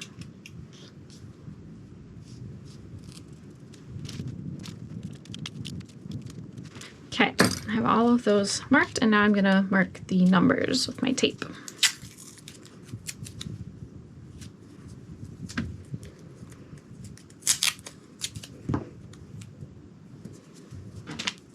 Number 1 on this side, 2 on that side.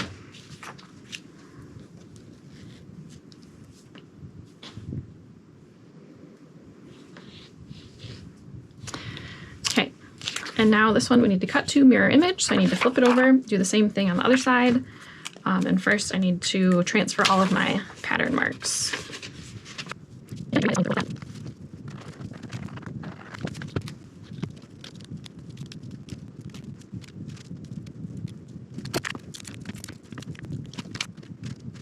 Okay, we're going to sew the lining together. I'll show you how to do it by hand and by fur sewing machine. So you'll need something to cut thread with, either snips or scissors. You'll need a thread to use for hand sewing. I like the 46-pound bonded nylon. I think that's a good weight for hand sewing. Optional, some beeswax. It's just an old beeswax candle that you can use to wax your thread so that it's a little bit more tacky and not as slippery, which will help hold the stitches in.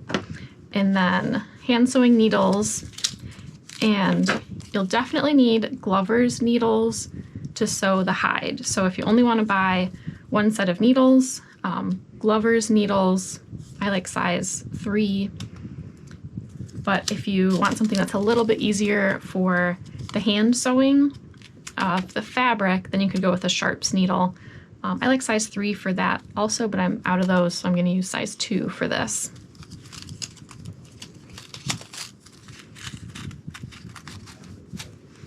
And if you have a little magnet, that's handy for keeping track of your needle so it doesn't get lost on the table. You could use any magnet you have.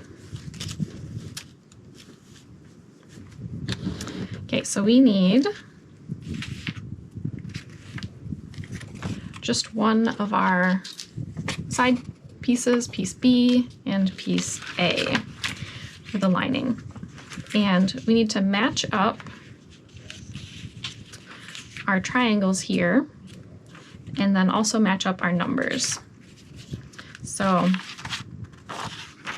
matching up our center marks, and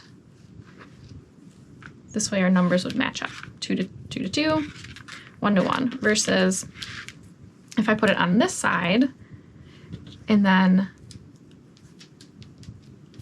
tried to match it up, my numbers are wrong. So you have to pay close attention to that because it does matter. Okay, and you need to sew right side to right side, which fabric has what we call a right side and a wrong side. The right side is the side that you want to be visible on your finished product. So if you look at this fleece, there's not much of a difference between this side and this side, but I think that this side looks a little bit nicer. So this is going to be our right side. And I know that we cut all of these pieces out with the fabric facing the same way. So because of that, I know that my right side for all of these pieces is going to be the side that doesn't have tape on it. So I'm going to align the center, that's the triangles on the pattern pieces.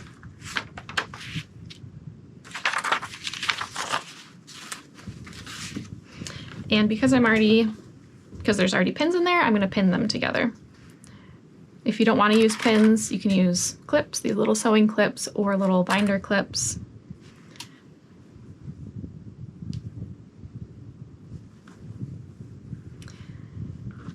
And this is our section that we're not going to sew. Notice there's no pins there on this long piece here. Right there, because that's what we're going to leave open for turning our hat right side out. So the other pin we need to put is right here. And notice we're matching 2 to 2.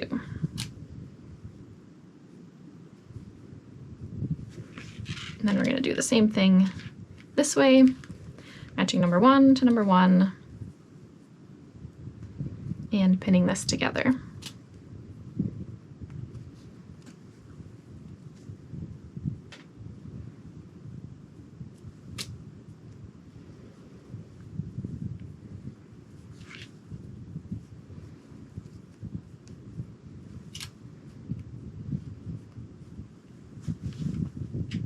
Okay, that side's all pinned, and I'm not going to worry about this piece until we have this one sewn. And I can take out these pins on this one because we're not sewing that area. Okay, and you'll notice that these edges don't line up perfectly, and then probably will also notice that this side with this half moon piece seems like it's a little bit shorter overall compared to piece A, the long middle piece. And that's intentional so that when you sew them together, piece A will have just a little bit of puckering that'll help it to bow up a little bit so that it fits nicely inside the fur part of the hat. The fur part of the hat has 2 pieces that are sewn together and that come together and create more of a domed effect. For the lining, I prefer to have just the one piece like this so that you don't have a seam of fabric right on the middle of your forehead.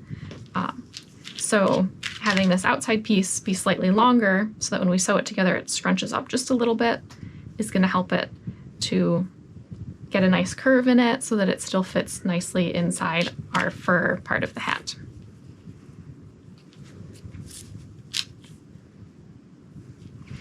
Okay. Oops. So we're going to sew this little section first, and you don't need a whole lot of thread for it. And we're going to do just a single thread technique. So wax your thread if you have some wax.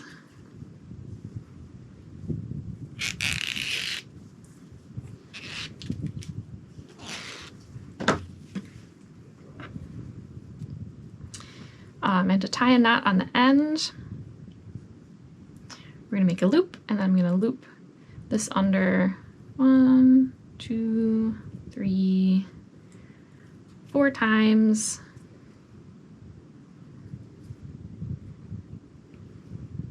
And that creates a pretty big knot that will be unlikely to pull through. If you feel like your knot's not big enough, then you can tie some more.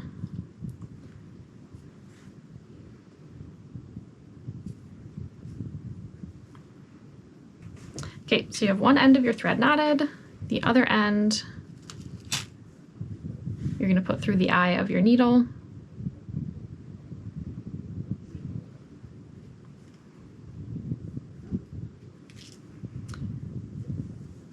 So you have one thread coming through the eye of the needle with no knot, and the other thread has a knot.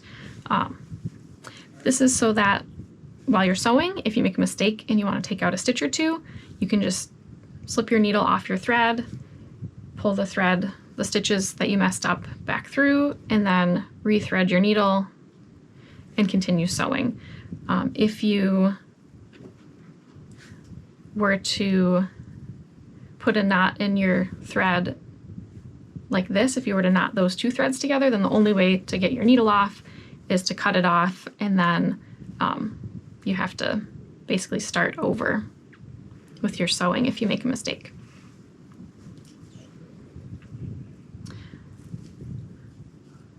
So with this pin here, these edges are uneven, but we want them to be even. So we're going to make them even right now. And I'm going to start about a ½ inch from the end, and as it says on the pattern piece, you're going to sew with a 1/4 inch seam allowance, which means you're going to sew a 1/4 inch away from this edge. So we're going to put the needle through, pull it, and I'm going to sew this way toward the edge, and I'm going to space these first stitches out about a 1/4 inch apart. And what we're doing right here is basically a back stitch. If we were sewing on a machine, we would be back stitching.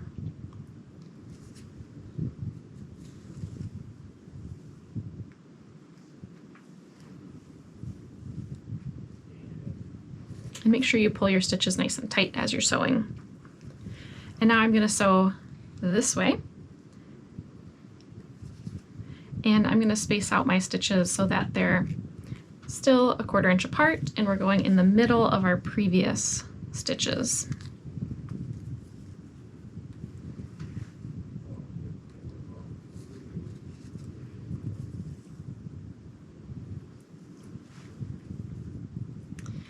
And now I made it back to where I started. Now I'm going to sew an 1/8 of an inch apart, because I'm not going to be overlapping these stitches. And this is a whip stitch. So you're going around and around and around, kind of like a spiral bound notebook.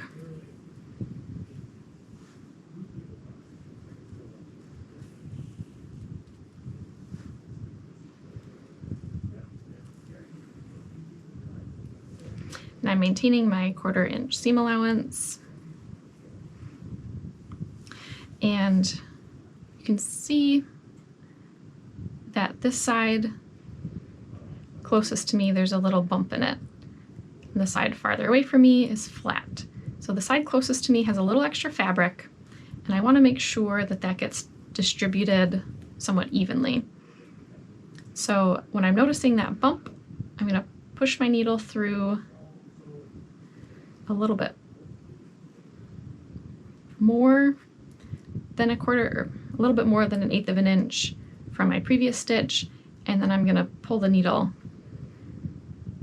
back to the right a little bit and then push it through the other side of the fabric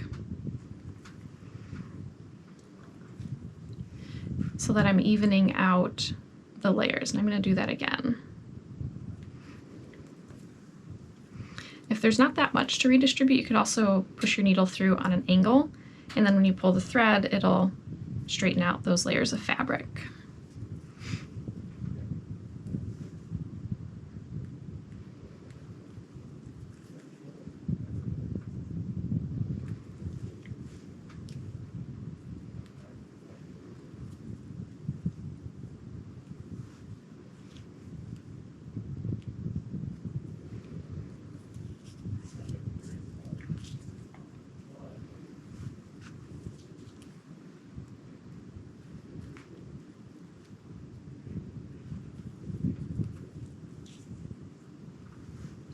Okay, we've gotten to our pin,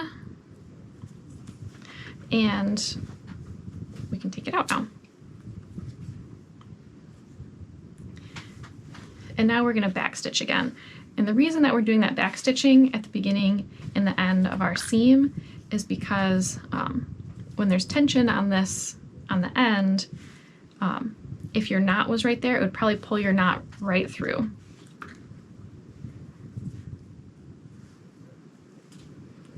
So we're backstitching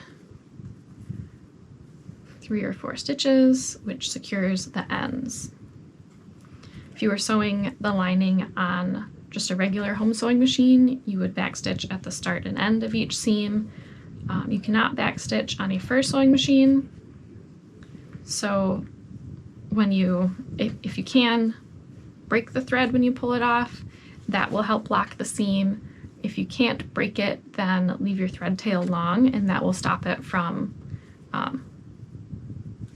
unraveling. Okay, so we've backstitched 3 or 4 stitches. Now we're going to tie a knot. So get your needle under one of your previous loops of thread, ideally not the loop you just made because that one's going to be loose.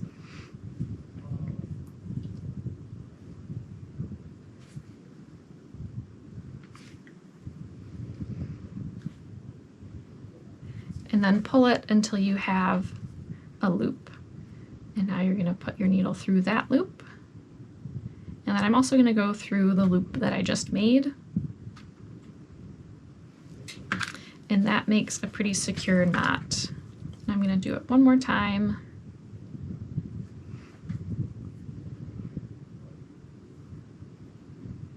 So needle through the first loop, pull a bit, needle through that second loop, and then pull very slowly until the knot settles in, and then cut off your extra thread. Okay, so that's how you're going to hand sew the lining, and you're going to go through and do the whole thing like that. The reason we're sewing the lining with a 1/4 inch seam allowance is so that it doesn't unravel. Fabric needs a larger seam allowance than fur or leather does because it can unravel. Okay, so now you're going to sew from point number 1 to that triangle in the middle and then stop. And I'm going to demonstrate how to do that on the fur sewing machine. Starting where we left off, which is sewing 1 to 1 up to that middle triangle. And we are making sure we have a 1/4 inch seam allowance. And as you're sewing, you need to make sure the machine's on. As you're sewing, you're going to stretch a little bit to make sure that we're not getting any big loops in any looseness in the fabric between the layers.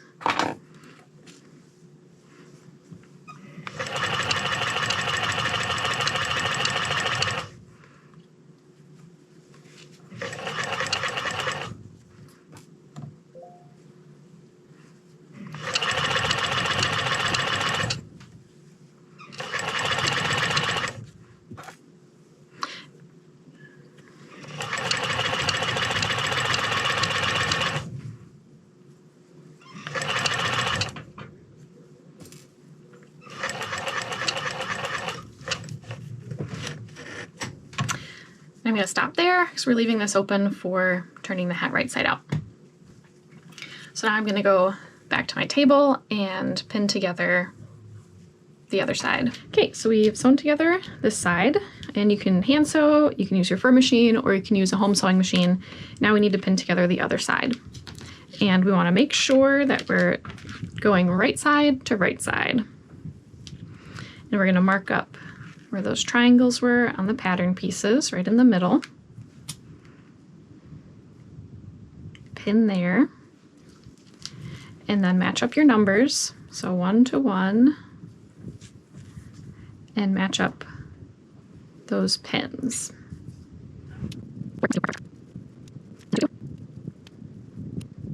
And now it's all pinned together. And I'm going to take one last look and make sure that I'm sewing with right sides together. And I've already finished this side, so I can see I've sewn on this side, and I'm going to sew this one on this side. You'll be really sad if you pin it together the wrong way and you have stitching on the outside on this side and then the inside on this side.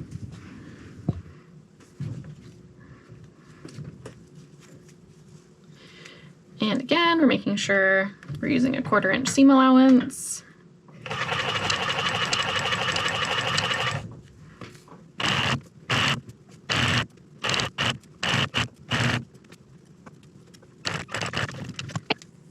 Now we have our lining all sewn. Make sure that you leave all those pins in around the bottom. The pelts need to dry for at least 8 hours before you take them off the board.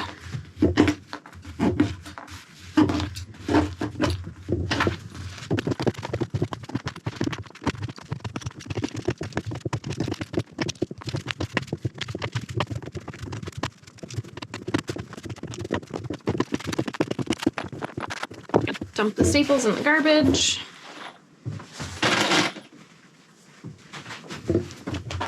And here is the first pelt. So we're going to take the staples out of this one too.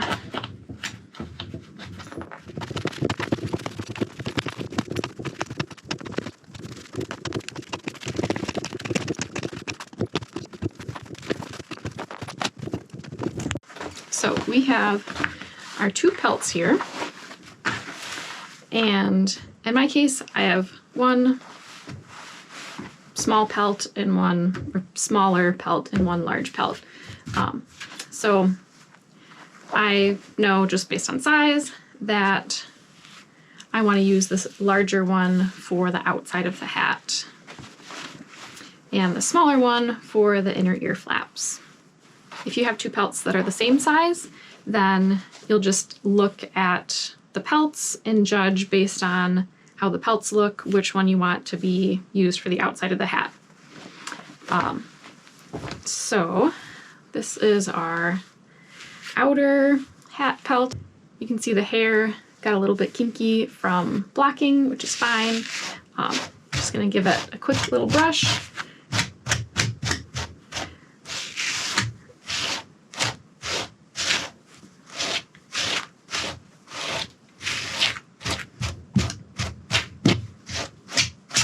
And if it's still messy, we're going to take care of that later.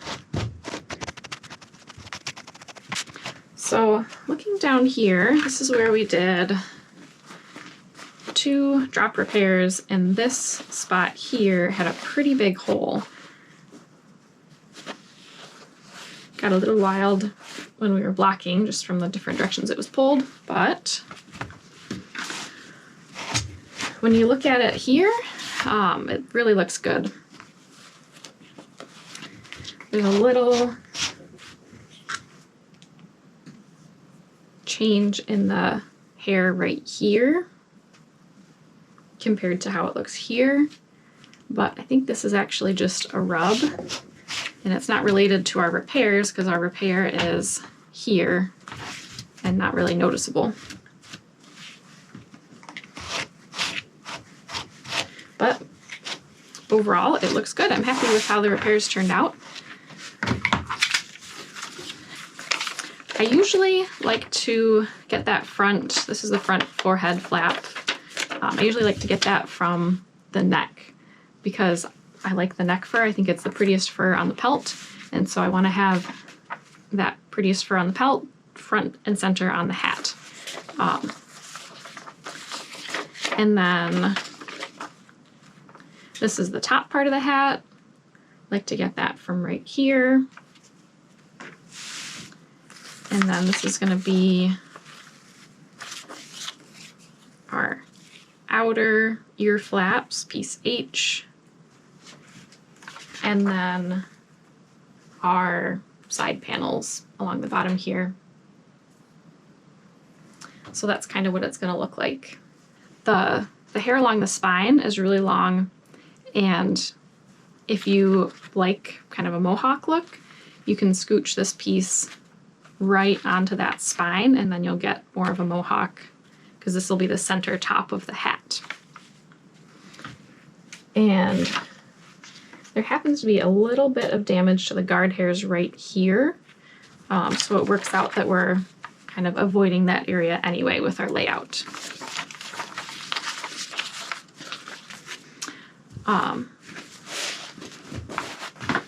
So that's our outer pelt. For the inner pelt, I'll lay that out just so we can visualize that too. This is piece D for our inner ear flaps. And this one's going to go right about like this.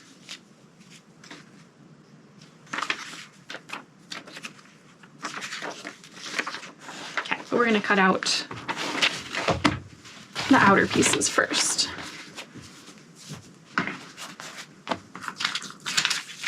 So, one more time, I'll double check our layout.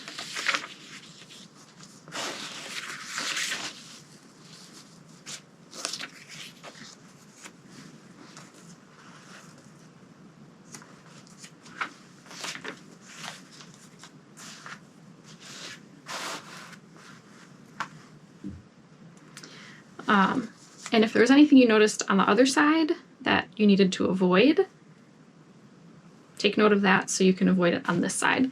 We already have our flanks marked, so we know that we need to avoid those areas because those have sparse hair. And next we can trace out and mark the pattern pieces. You'll want something to use for pattern weights. I like these big washers, and they're just going to hold the pattern pieces down while we trace around them. Another thing to make sure you're paying attention to are the hair flow arrows. Now, those are my suggestions for how I like the hat to look. I recommend making at least one hat and following the airflow directions. If you decide that you want to change it up and you want to have the hair go in different directions, then that's your call. But those are there as guidelines. And on this neck part, close to the ears, the hair runs down. Let's give this a little fluff up. Close to the ears, the hair runs this way, and then it flips and goes this way. So on our forehead flap, we want to place it so that we're just getting the hair that's going this way, so that we minimize how much is coming down into our eyes. So I'm going to put this down 3/4 of an inch or so, and I'm lining up those arrows are the center of this pattern piece, and then the top center.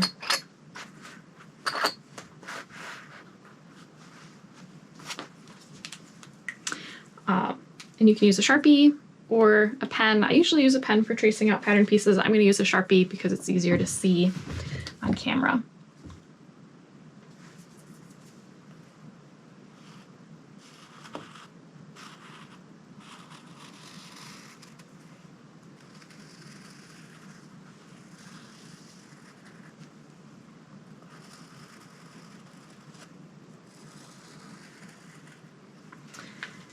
So trace around the outside and then also mark the pattern notches. And this one has a triangle at the bottom middle.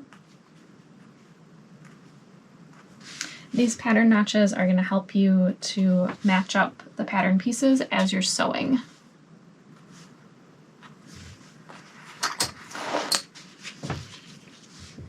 So we need to make sure we transfer all those notches onto our pattern piece, because if we don't move them onto the pattern piece, once we cut it out, they stay on the pelt and they're not actually on our pattern piece, and then they're not going to be any good. Not going to be useful.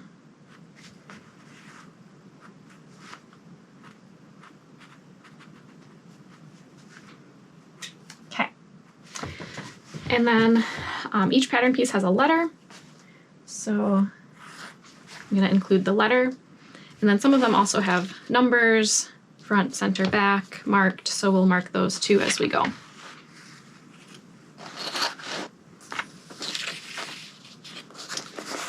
Okay.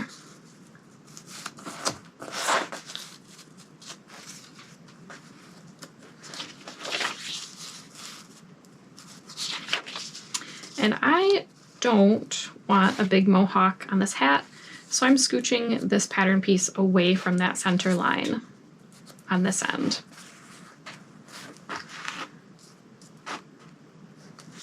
If you have a thinner pelt, or like a narrower pelt, you might have to have it right on that center line so that you're not running out of space on the side, and that's fine. It's just going to give you a different look to the hat. Another thing we need to do if you're doing the snap front flap is punch a hole here. This is where we're going to apply snaps to the front flap if you're doing the snap option. If you're not doing the snap option, then you don't have to worry about those. If you have a hole punch, you can punch it. Otherwise, just poke through with a pen or a pencil and on the corresponding size. So I poked through the L because I'm doing the adult large. There's a different hole for each size.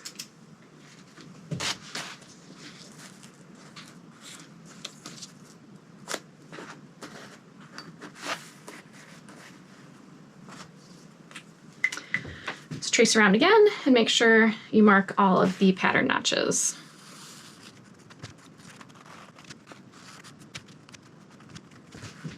Okay, so I'm going to make sure I put a dot through that hole that I made where that snap's going to go. I marked all my pattern notches. So I'm going to transfer the pattern notch marks into the pattern piece.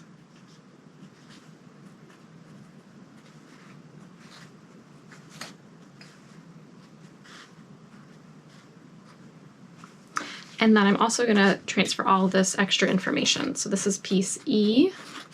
This is the back. There's a number 3 marked on this corner.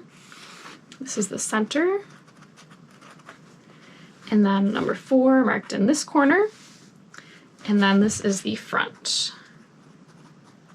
And all of this extra information, front, center, back, and then the numbers are here to help you know which pieces go together. You might not need them after you make the hat a couple times. That's fine. You don't have to write them down every time you make the hat, but they're there if you need them.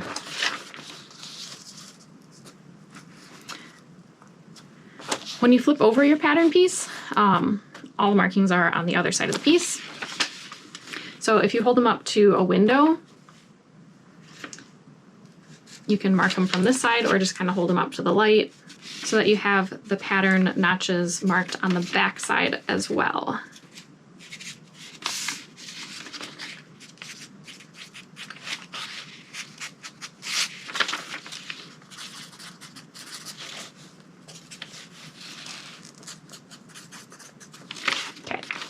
Now we're ready to treece it.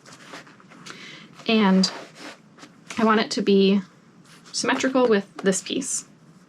So they're lined up on the bottom edge, about the same distance from my center line, and about the same distance from the forehead piece.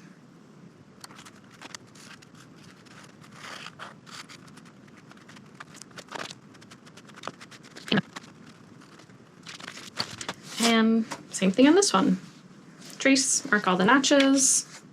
We have another circle here. This is if we're doing the snap-on straps, or the snap straps, which will be riveted on here. So if you're doing that, then poke that hole so you can mark it.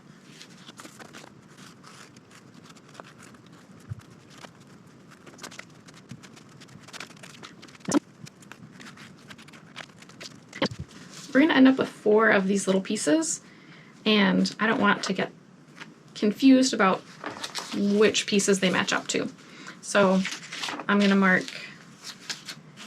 an H, and I'm going to make it HA along this line and A along this line. So I know that when I have this piece, I need to sew it here, match it up with this A.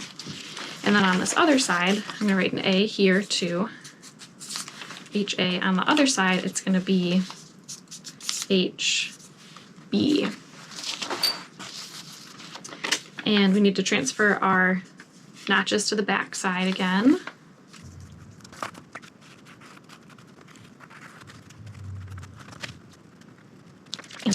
Again, we're going to mark H. We didn't put our A on this side, and then the other side we're going to make HB. And if your pattern piece doesn't fit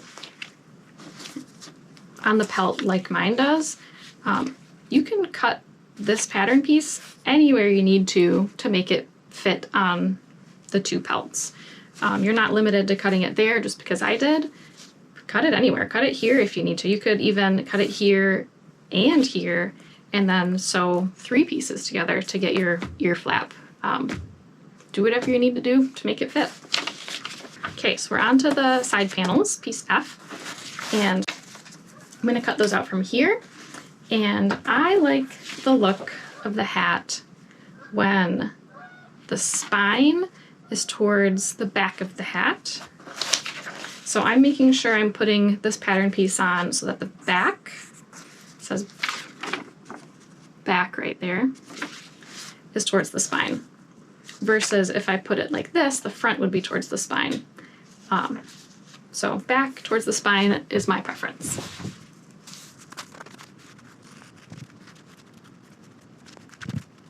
Now right here, there are two notches that are close to each other. Make sure you mark both of those.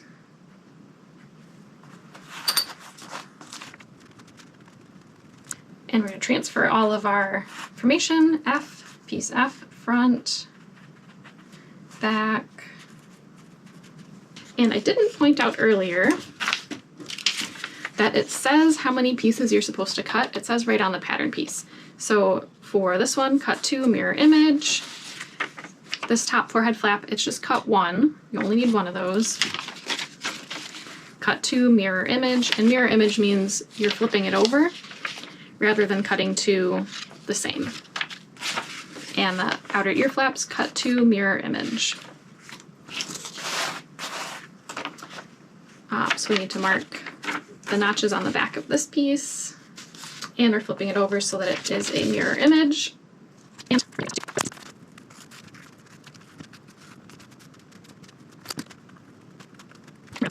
transfer all that information again.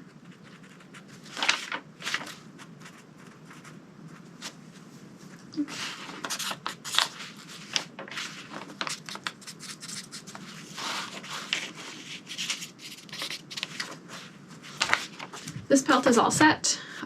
There's a nice section here that I'm gonna get a can cooler from. I have these templates for sale on my website, so you can find them there. And I glued the paper onto poster board so that they last a little longer. This is the second pelt. The repair, the big drop that I did here really turned out pretty good.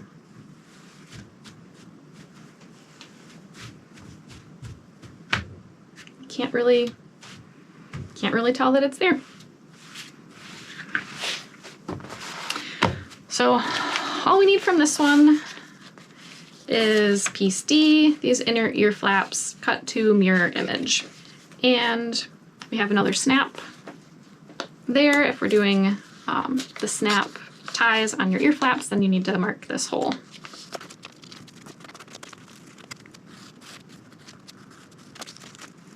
And I'm going to angle this piece a little bit to get it to fit here better.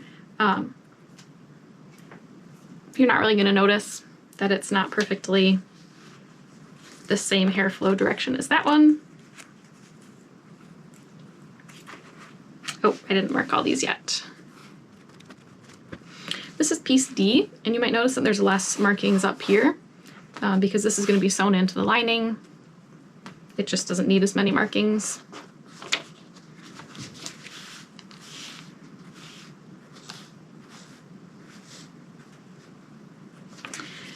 And piece D, and we're going to make this line DA,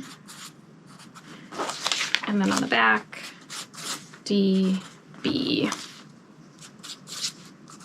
Just like we did on the other piece, that way we don't lose track of what the little pieces are for.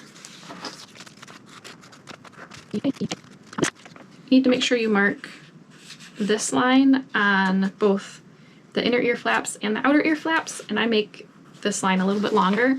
If you're sewing in your ties, that's where you're going to sew them in.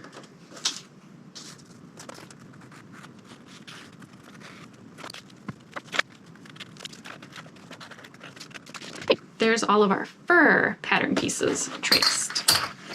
I'm going to cut those out, and then we will get the leather pattern pieces cut out. I'm going to put on a fresh blade. If you had minimal repairs on your pelts, you might not need a fresh blade, but I had a lot of repairs, so I want a nice sharp blade for cutting out these pattern pieces.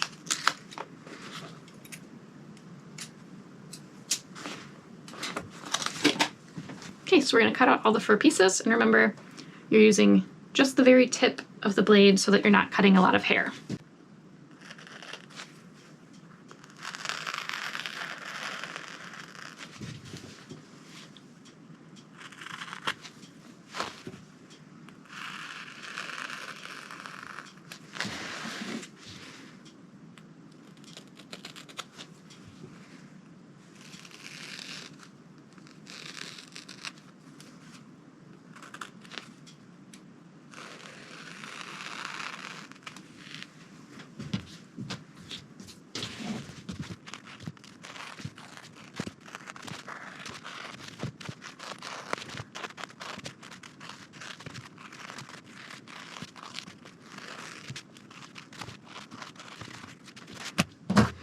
Okay, so set this aside for other projects.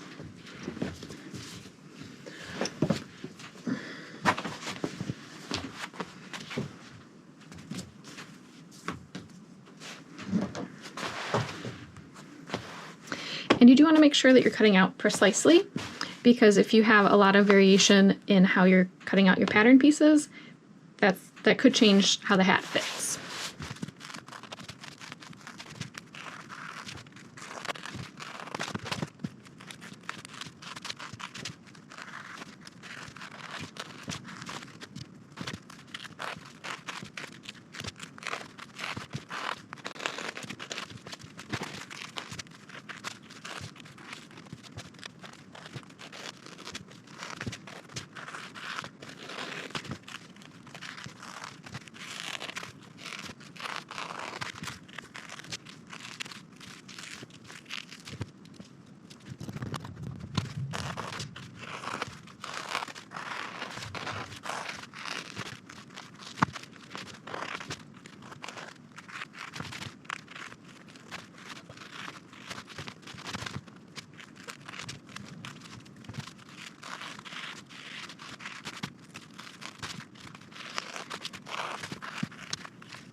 right, there we have all of our pieces cut out.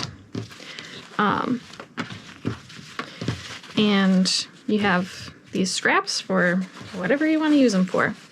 We have all of our pattern pieces, and no matter how careful you are with trying not to cut the fur, there's always going to be some loose hair on the edges. So I always go through and brush that off so that the finished hat will shed less and there's less fluff in the air.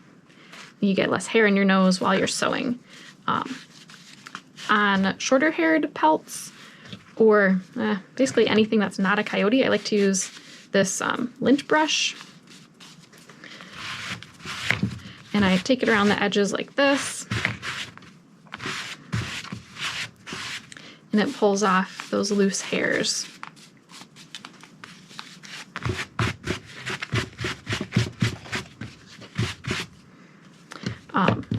Coyote especially tends to be more tangled, and so for coyote, I use the wire brush and actually brush the edges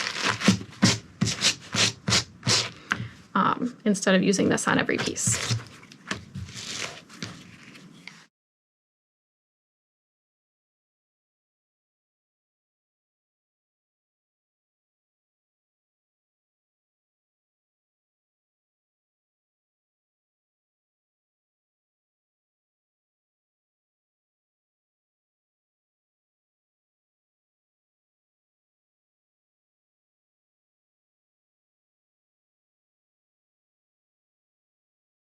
So we have all the edges brushed out on those. If you don't have either of these types of brushes, you can just go through with your fingers and pull off any loose hairs. Next, we're going to cut out all of our leather pattern pieces. You're going to need piece G, and if you're doing snaps on the forehead flap, you're also going to need piece K, and if you're doing snap ties, you're going to need piece J. If you're doing leather laces, you're going to need piece I. Now, one tip is if you got just 1 square foot piece of leather, 12 by 12 inches, cut out your leather laces on the diagonal and cut them out first. So you'll be able, even though your piece is 12 by 12, you'll be able to fit 2 of these 15-inch long pieces on the diagonal of your 12 by 12 square of leather, and then you can cut out the forehead flap next to them, also on a diagonal. But for now, we're going to start with cutting out the forehead flap piece. So we're going to figure out where we want it, roughly, check and make sure that this side of the leather looks good, and then we're going to cut it out from the back side or the suede side of the leather.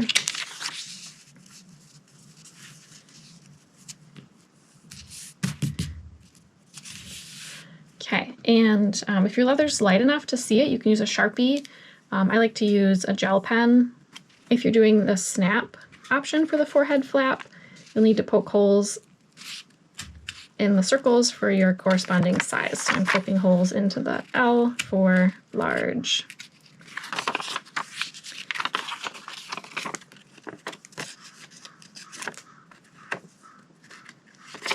And we only need to cut 1 piece, cut 1 leather.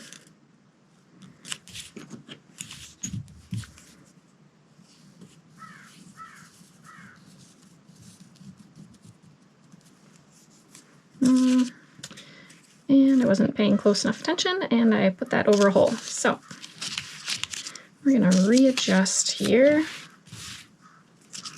to cut it out this way. And of course, we need to make sure we mark all those pattern notches. It's going to help us a lot when we're sewing the hat together. In this triangle. And notice that the triangle in the middle of this pattern piece G is empty versus the other triangles, pattern piece C, are solid. They're filled in with color because that will be important to know when we sew the hat together.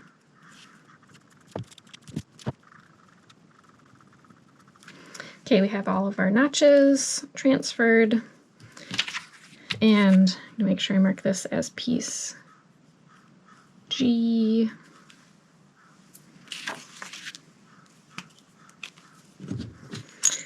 And depending on your preference, you can use a pair of sharp scissors to cut out the piece, or I like to use a rotary cutter.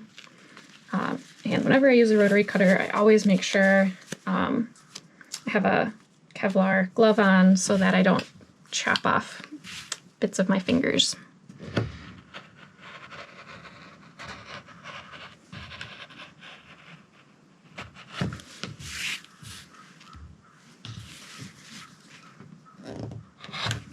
But if you have a rotary cutter, or if you want to use a rotary cutter, you also need to make sure you have a cutting mat on your table.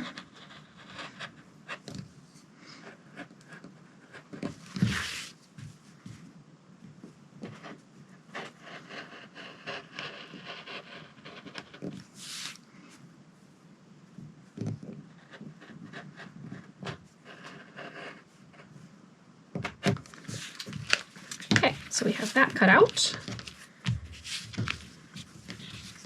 We're going to set that aside for now.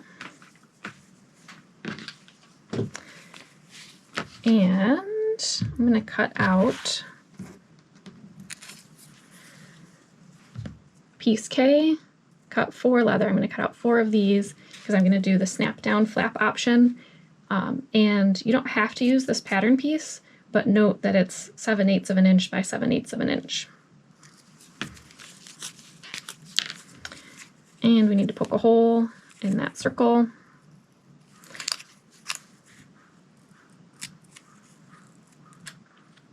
As close to the middle as you can.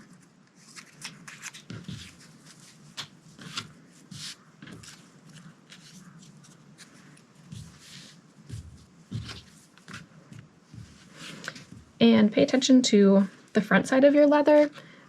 Look for pen marks or blemishes that you might not want to have visible on the leather that's going on your hat.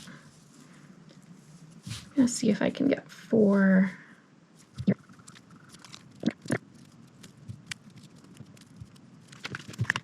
If you have a ruler, you can cut right alongside it.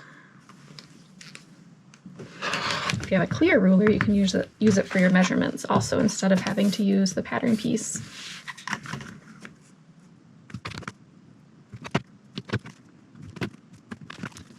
Next, if you're doing the snap straps, you're going to cut out 2 of these. Cut 2 leather, piece J.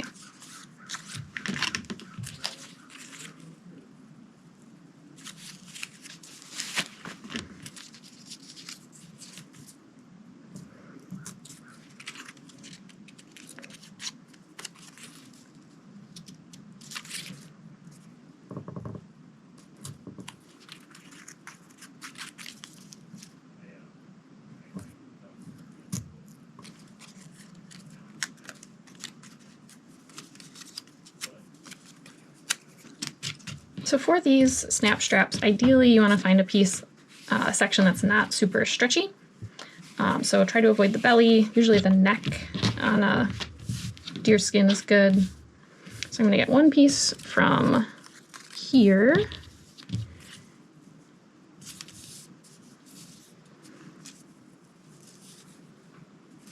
And again, 5/8 by 5 inches. The measurement is there if you want to cut it out, or just draw your lines with a ruler instead of using the pattern piece.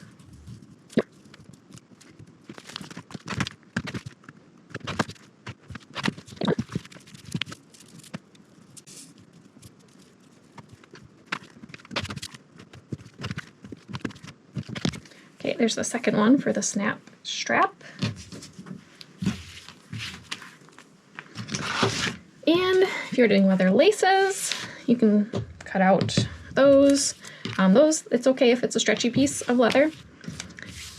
And like I said, if you have just a 12 by 12 inch piece of leather, cut it out on the diagonal, and you'll be able to get these 2 15-inch laces.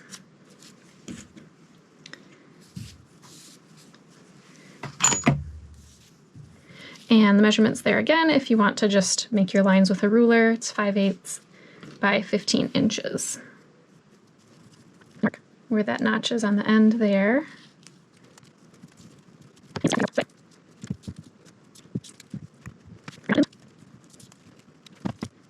And then cut out with scissors or a rotary cutter.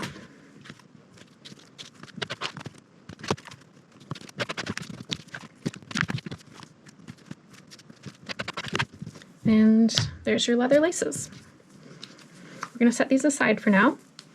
We're going to work on all of our pieces that need snaps in them, which is pattern piece G, J, the snap straps.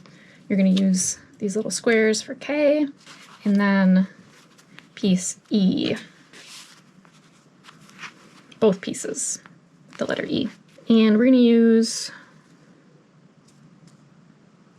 this hole punch set at 3 millimeters to do our hole punching. Just need holes everywhere there's a dot.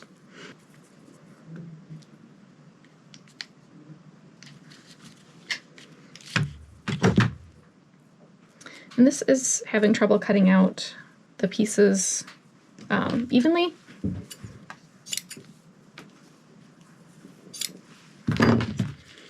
This is having trouble cutting out the holes evenly. I'm getting them stuck on one side.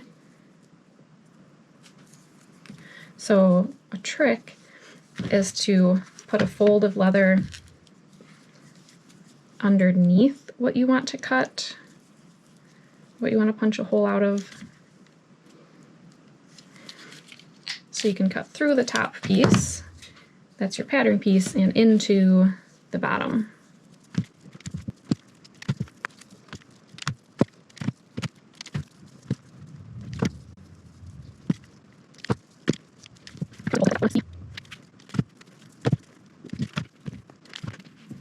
And these front flaps. And when I punch the hole, I'm trying to get the hair out of the way so that I'm not punching through a bunch of hair.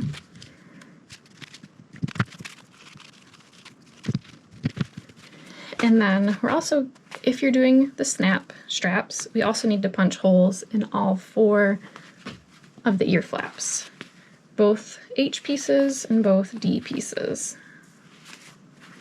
And same thing with this, I want to move that hair out of the way, right under where I'm punching the hole.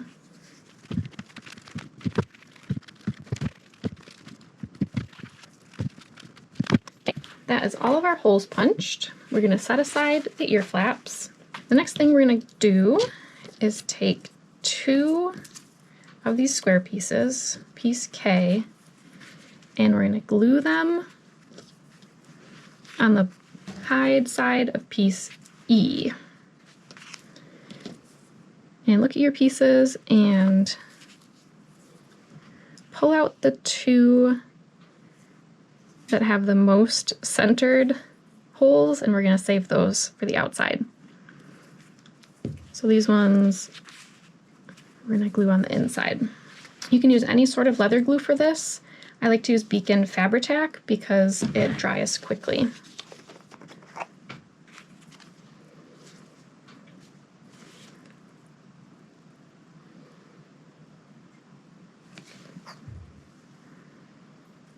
So I have just kind of a little circle of glue there, and I'm matching up those holes that were punched.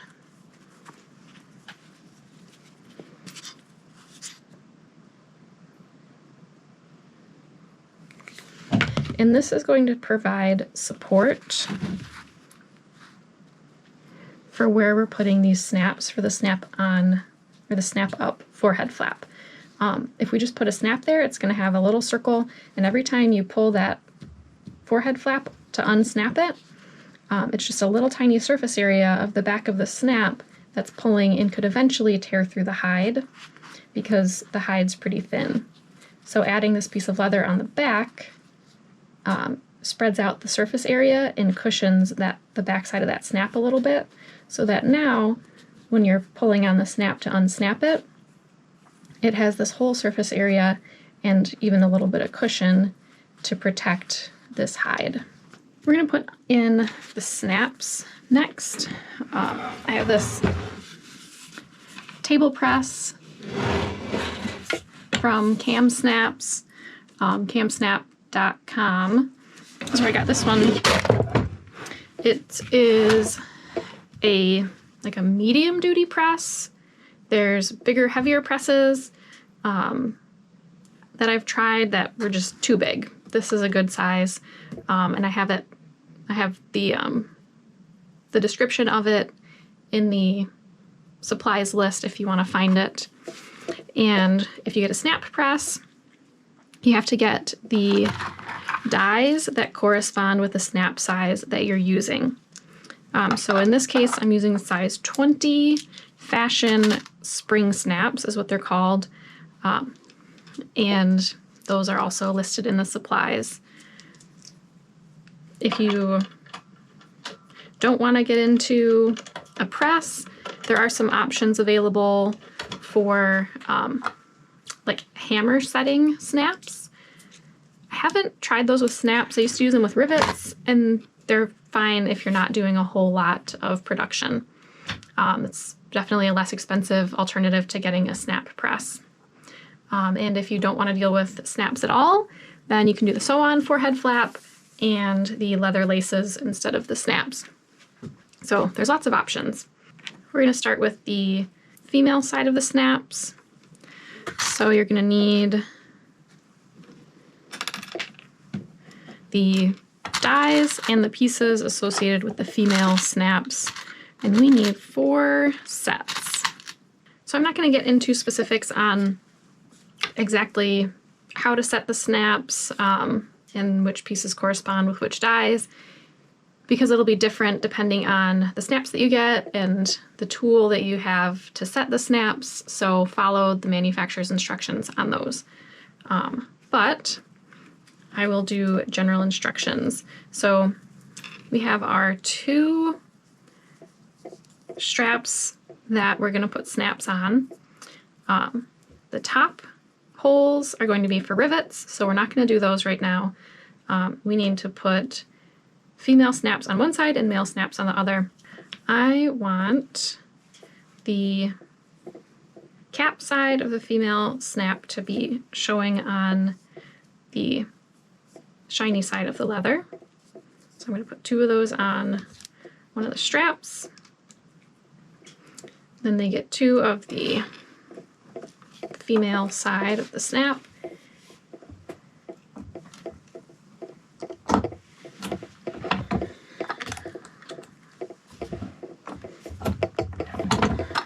And then they get riveted on. And we're going to set that one aside, and we're going to set the other strap aside.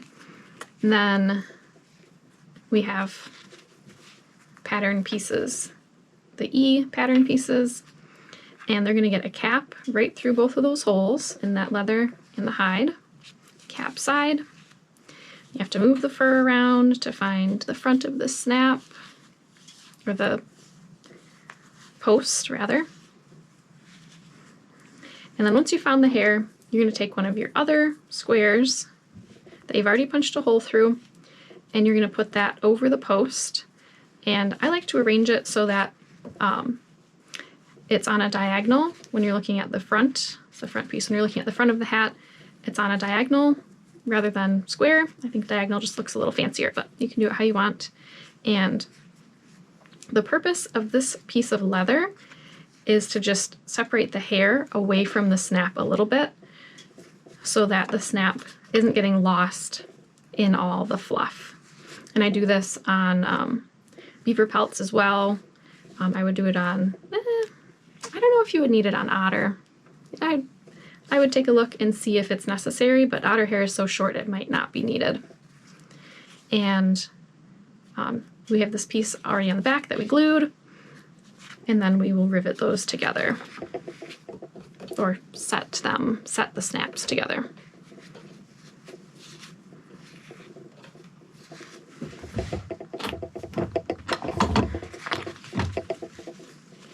And we're going to do the same thing on this side. Put our post through. Separate all that hair to find it.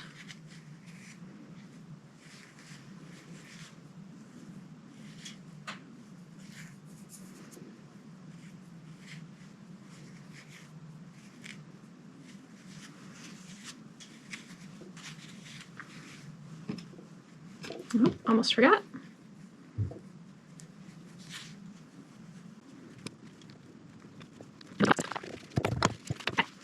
So we have the female snaps done. Next we have the male snaps.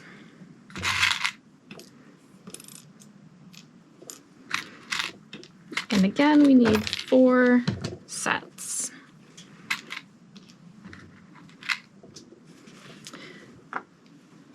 Okay, put the post through the back.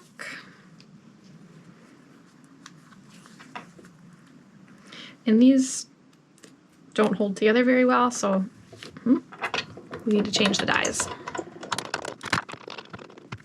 These don't hold together very well, so I'm going to only put them on one at a time.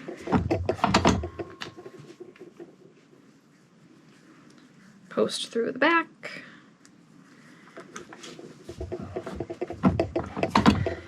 And this leather is a lot thicker than the hide, so we don't need any extra reinforcement on the back of it. It's going to hold up just fine. And now we're going to take our 2 straps and we're going to look at them and make sure we have them, make sure that we're putting the snaps in the right holes. We're not doing that top hole, we're just doing the 2 bottom ones. And we just need to make sure that when they're snapped together, they're facing the right direction. So in this case, I want that shiny side of the leather to face out on the hat, and then when I snap them together, the corresponding pieces need to go together. So we're putting the post through the back side of the leather again, and then putting that top on, and same thing.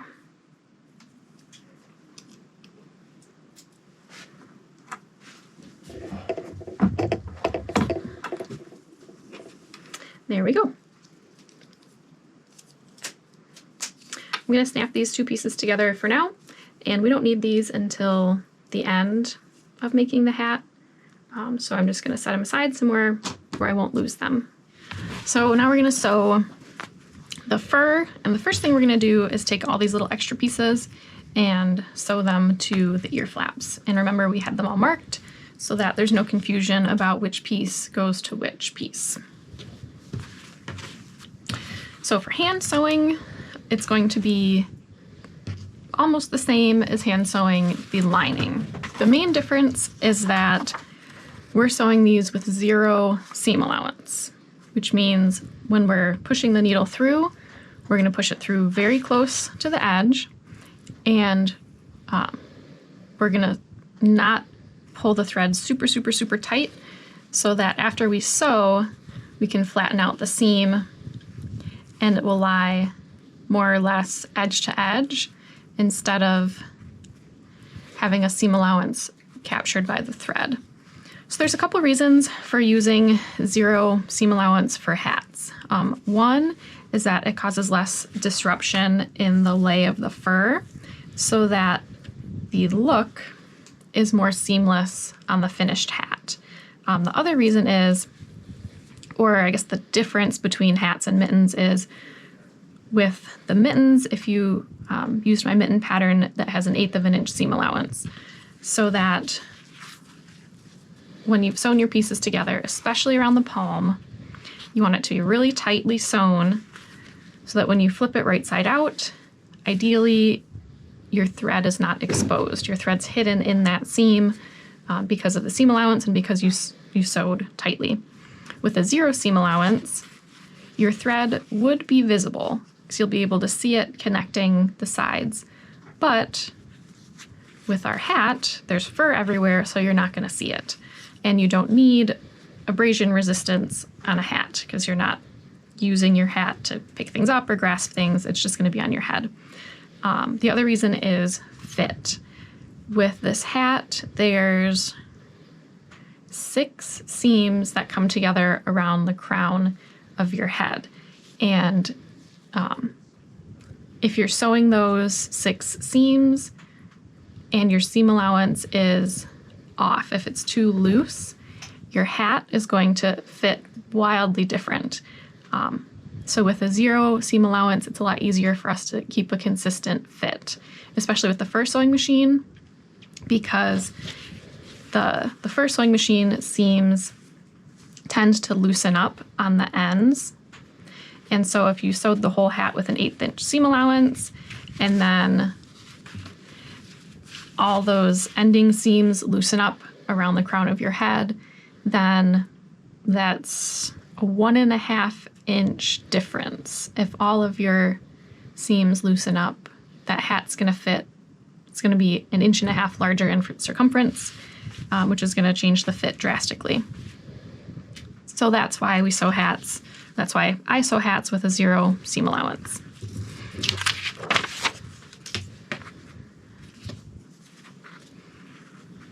And we're not going to use pins, especially if you're using a thicker hide like beaver. You're not going to be able to push the pins through it very easily. So I like to use these sewing clips to keep the hide together.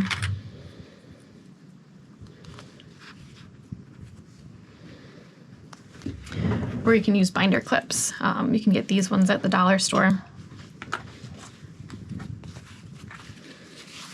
Okay, so we're making sure we're matching up the corresponding pieces, DA to DA. And normally you'll want to use a thread that matches the color of the hair so that it doesn't show through after you're done sewing, but I'm going to use a dark thread so that it's easy to see. And we're going to do the same technique we did for the lining. Cut your thread, wax it if you want to.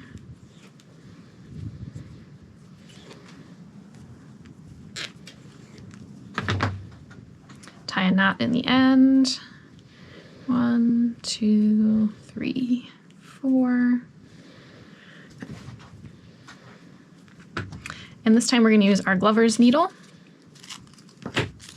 I like size 3.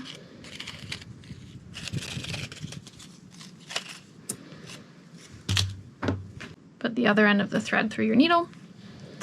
And then you'll also need a thimble. There's lots of options for thimbles. Classic metal.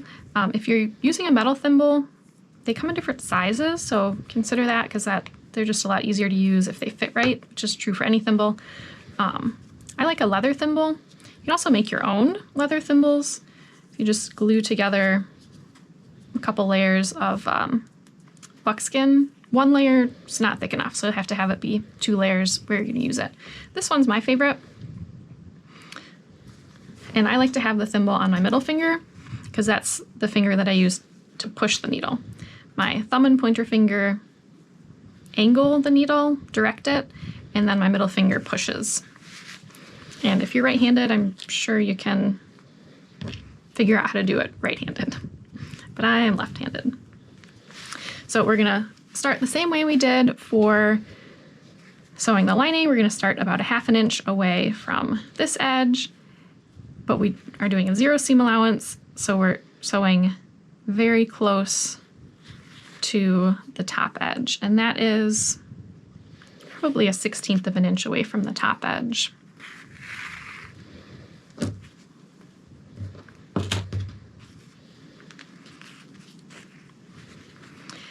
And for right now, I'm spacing these stitches about 1/4 of an inch apart, and I'm sewing this way. This is our back stitch. And you're not pulling it super duper tight.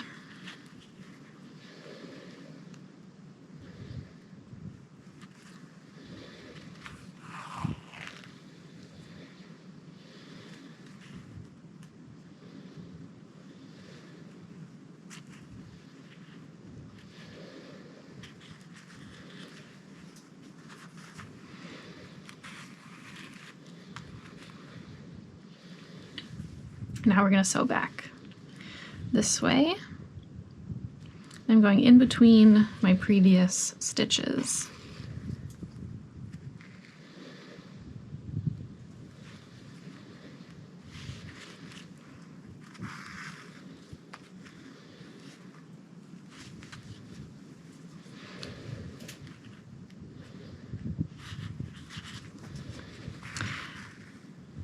Okay, now we're back to the beginning. And like I said before, that prevents that knot from being pulled out when there's tension there. So now I'm going to continue sewing this way to the end. And I'm going to space my stitches, oops. And I'm going to space my stitches about 1/8 of an inch apart.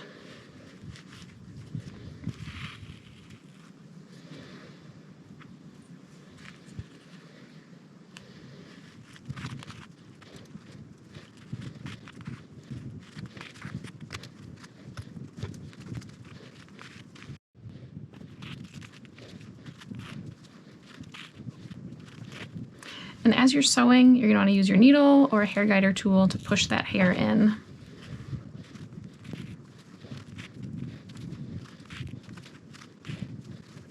Okay, and let's say we accidentally place a stitch where we don't want it. I say, geez, I wasn't paying attention and I put that stitch way too low and I don't want it there. You just pull your needle off the thread. And then I like to use the back side of the needle to pull that stitch out. And then you rethread your needle and keep sewing.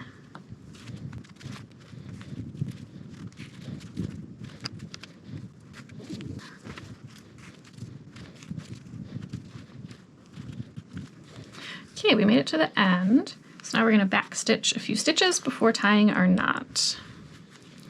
And the Glover's needle has a really sharp cutting edge, so you want to make sure that you're not sewing through your previous threads, your previous stitches, because if you do, that cutting edge might cut right through the thread.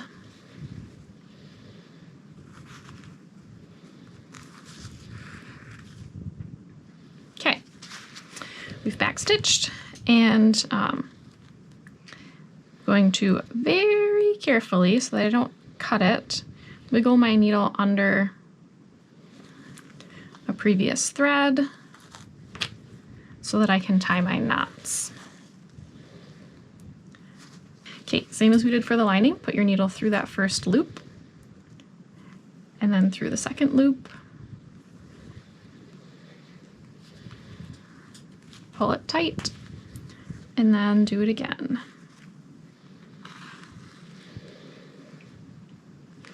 First loop, through the second loop, and pull it tight. And then cut your thread tail. So you can see we've sewn very close to the edge, and now after it's sewn, you can flatten it out, and then your leather is pretty much sitting edge to edge like that, effectively having 0 seam allowance. And because of the hair, you can't see the thread from this side. Although if you have an area where there's very little hair, you will be able to see those stitches a little bit. But that's okay, because we're going to have another piece of fur that's going to cover that up. So if you're hand sewing, you're going to use that same technique to sew all of the fur pieces of the hat.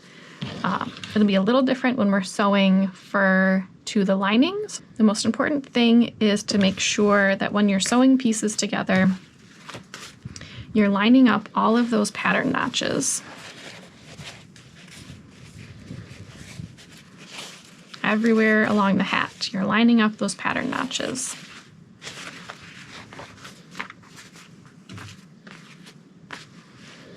Okay, we're gonna go back to the fur machine and I'm gonna sew up all the rest of these little extra pieces. And on the fur machine, we're again sewing with basically 0 seam allowance, very close to the edge.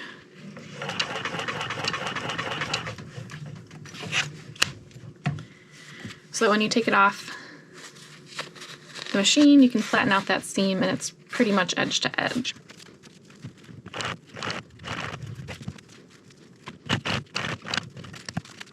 Okay.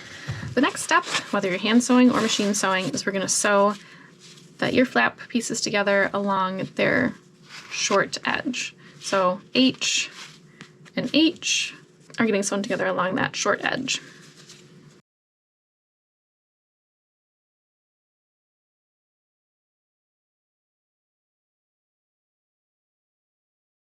Okay, so we have the ear flaps sewn together, all of these pieces. That's looking good.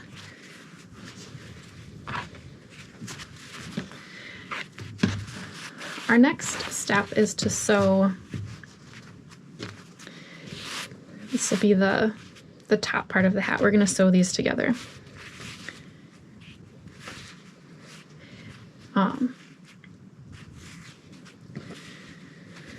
So we're going to sew these from 3 down the center to 4.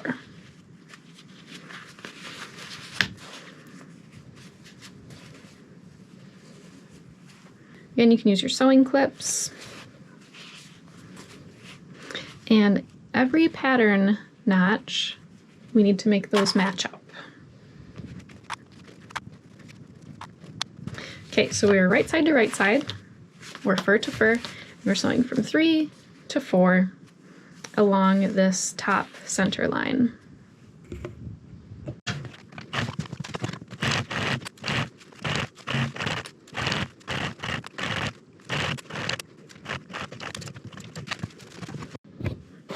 Okay, this is piece E. We're going to flatten out that seam a bit. And that's sewn together. That's going to be the top of our hat.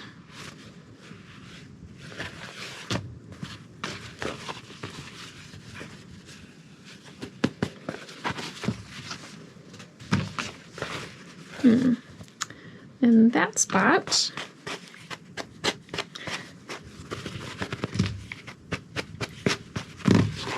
looked a little funny after sewing, but is going to be just fine once it's brushed out. Yeah, good.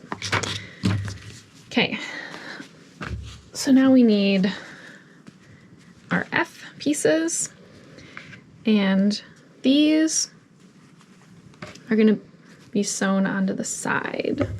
Okay, these are going to be sewn onto the sides here. So you're going to match up these triangles at the middle, and then make sure you're matching front to front. Oh, that's front to back. So that's not going to work. That's going to make our piece the wrong way.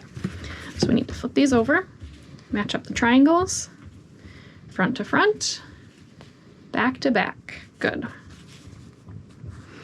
And again, right side to right side, or fur side to fur side.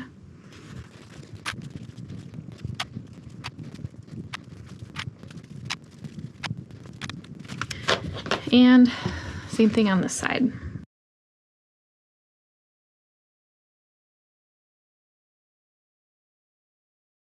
Now sew it together by hand or by machine. If you're sewing it together by hand, make sure, just like we did with the lining, you are making those notches match up and spreading out that extra amount of volume from the top piece so that it matches the side piece. Okay, so we're sewing piece F to piece E. And I like to sew it with piece F facing me so that I can put in my little tucks to get those pattern notches to match up. Because piece F is longer than piece piece E. This top piece is longer than the side piece, so that the top piece gathers up a little bit along that seam, and it helps it to stand up and have a nice shape on the top of the hat. It does make it trickier to sew. So every few inches, not every few inches, every few stitches, I'm going to take that little gather in the hide that's closest to me by pushing the wheel to get the hide to push that way, and then sewing it in.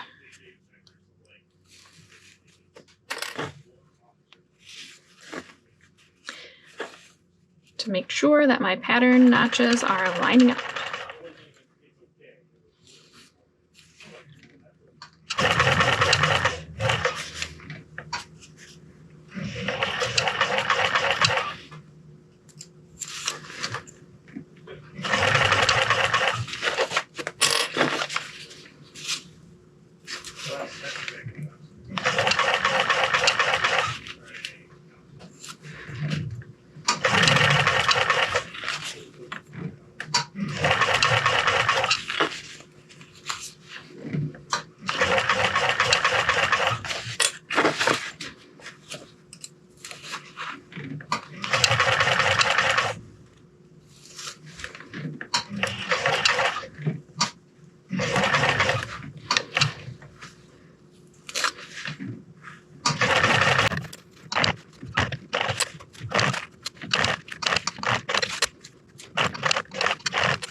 Okay, that side's done. So the other side.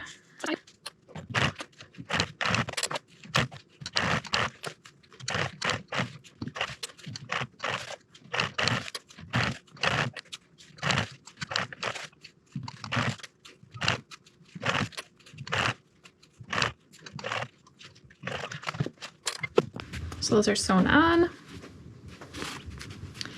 And you can see how that is gathered up a little bit. And that just helps to give it a nice shape on the top.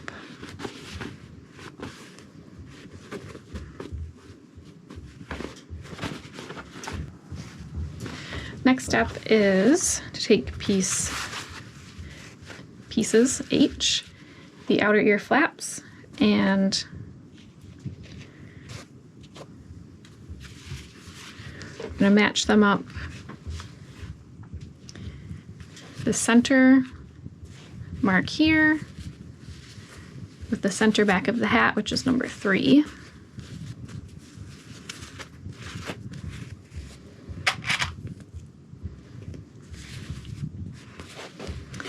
And then you're going to match up the pattern notches on the sides. And this edge of piece H is going to end on this pattern notch.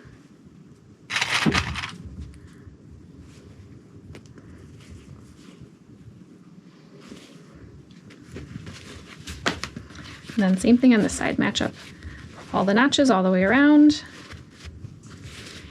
And this edge is going to match up with this pattern notch.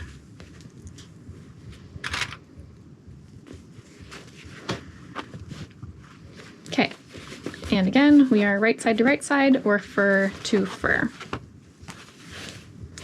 And then we're going to take piece G. This is our leather piece. And again, right side to right side, we're going to match up, oops, this triangle with the center front, which is number 4.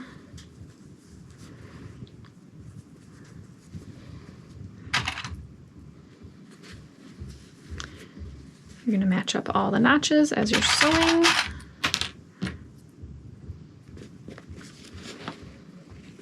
And this notch matches up with that seam. And this edge here is going to match up with this front notch.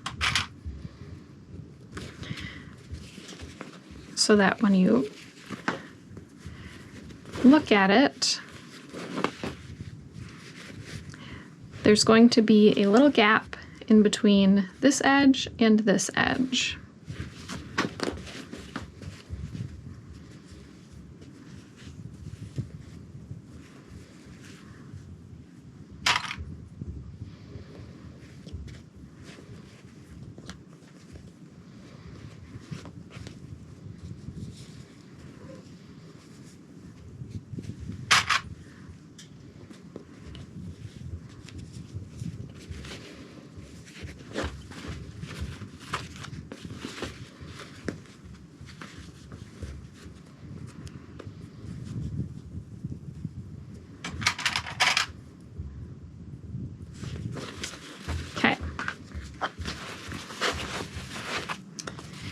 everything is right sides to right sides.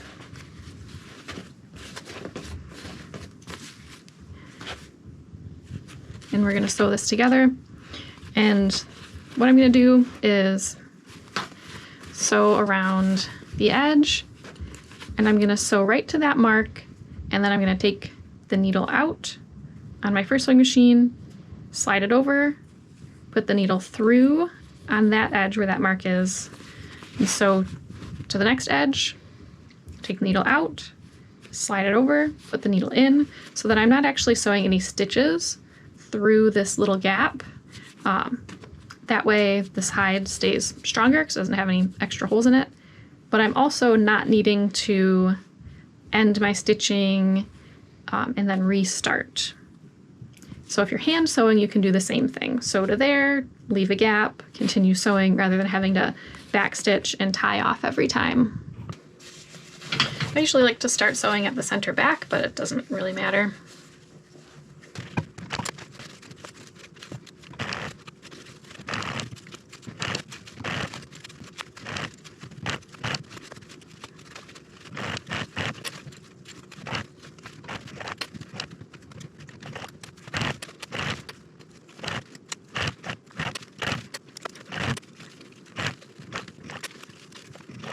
Okay, so I got to the edge of that forehead flap and that mark.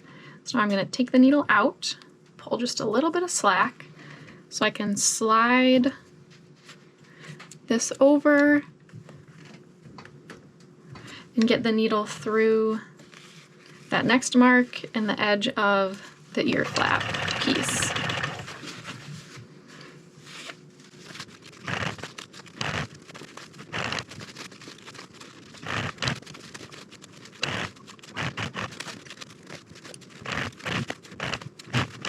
So we have those pieces sewn on. Flip it right side out and take a look.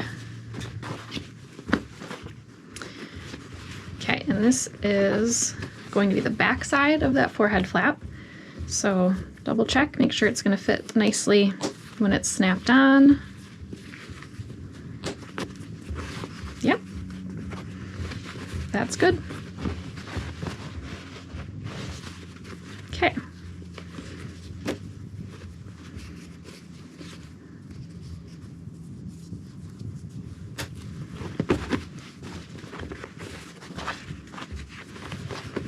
We're going to set that aside. We don't need that anymore right now. We have our lining, and we have piece C, and our inner ear flaps, piece D. And we need this right side out.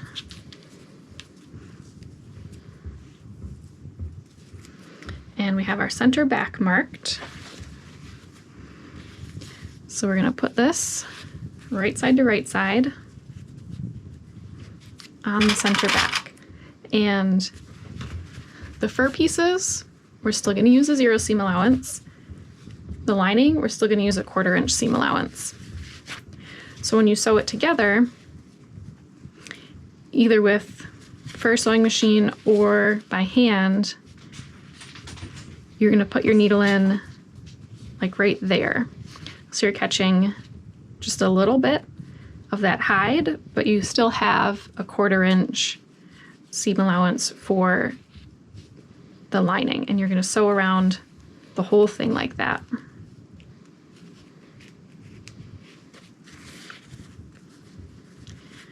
We're going to match up our seams and notches.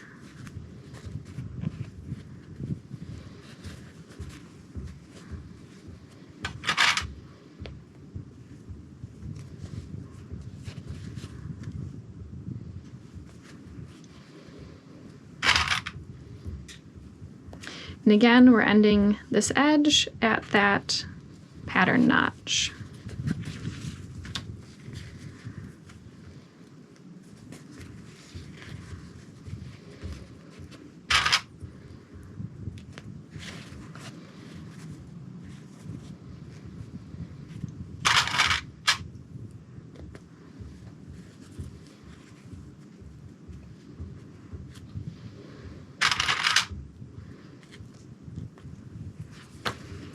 And now our fur forehead flap, which just found a knot. There we go. The fur forehead flap, also right side to right side. Match it up on the center front. Remember, we have that marked so we know it's the front versus the back. That notch matches up with this seam.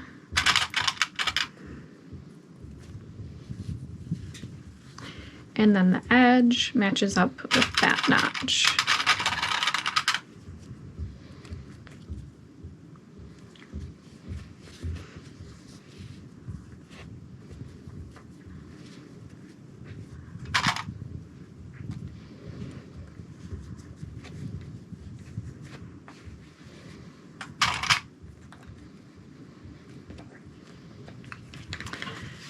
And make sure when you're sewing, you're maintaining that 1/4 inch seam allowance for the lining, but sewing right along the edge of the hide.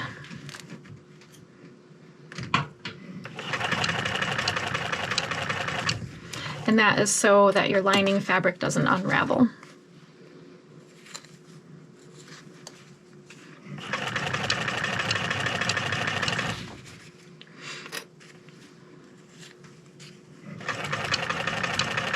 I like to leave my pins in until I get pretty close to them so that I don't lose track of where those pattern notches are.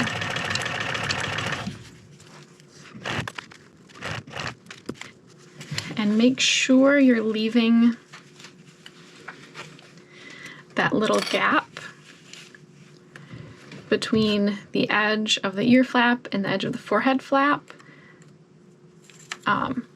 For this, since I'm sewing through fabric and not hide, I'm just going to sew straight across without taking the needle out and moving it over.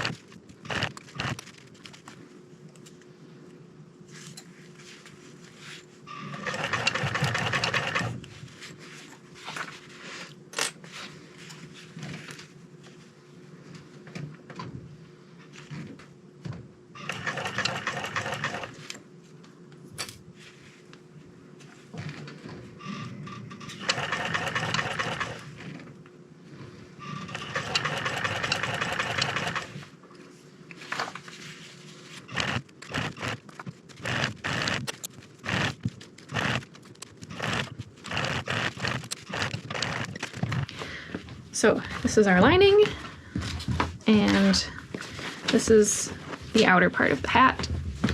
We are going to flip the lining inside out, or I guess we're flipping it right side in. We don't need these markings anymore. Okay, so we are going to put our lining on top of the outer part of the hat, and we are making sure we are right side to right side, fur to fur, or right side of the lining to fur.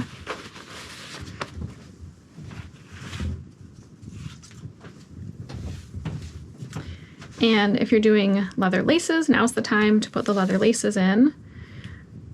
And you want the leather laces to be right side to right side with the outside of the hat. So I'm going to put my shiny side of the leather towards the outside of the hat, and I'm matching up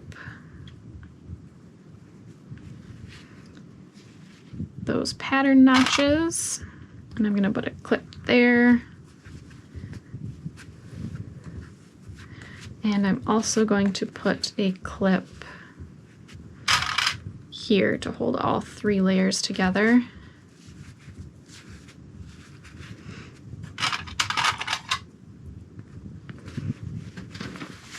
And same thing on the other side.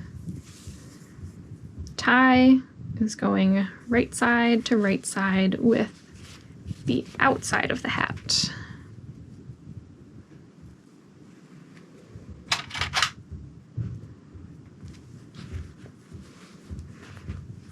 And then make sure the extra lace is just tucked up way inside the hat.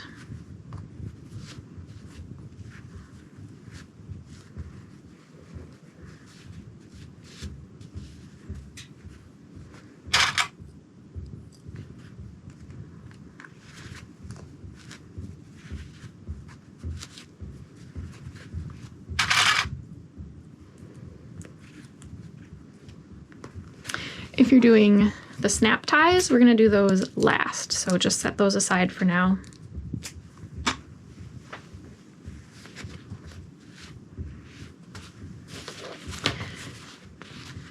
And now we're going to go around the hat.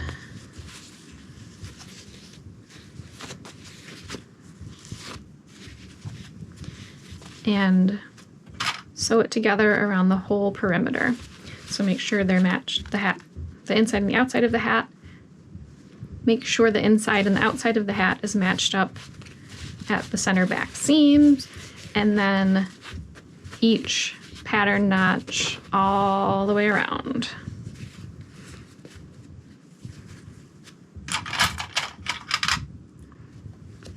And I like to clip in just a few places and then match up the notches as I'm sewing.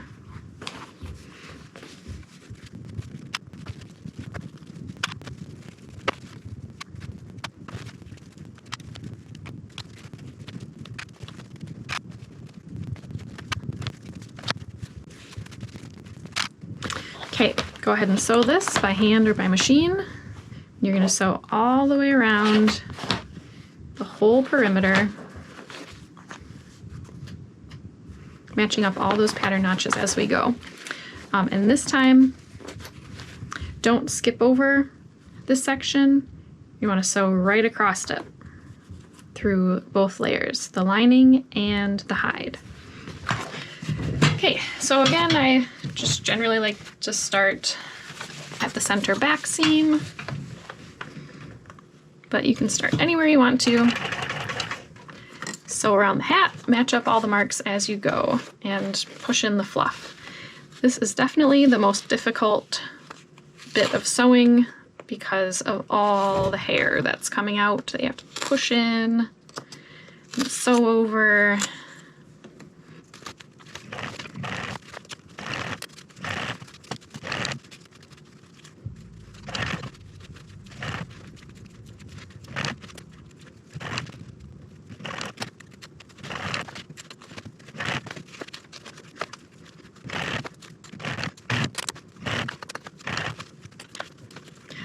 This is definitely the trickiest spot to sew. It's across this little gap. Now, one problem is that because the lining is stretchy, even though we only left a gap a 1/4 inch wide when we sewed the lining, that fabric stretched out. So we need to push the wheel to make that gap smaller again. Then you need to make sure you're catching the hide and the fabric when you sew across that gap. And then now you're up on the forehead flap, and we need to make sure that we make these notches match.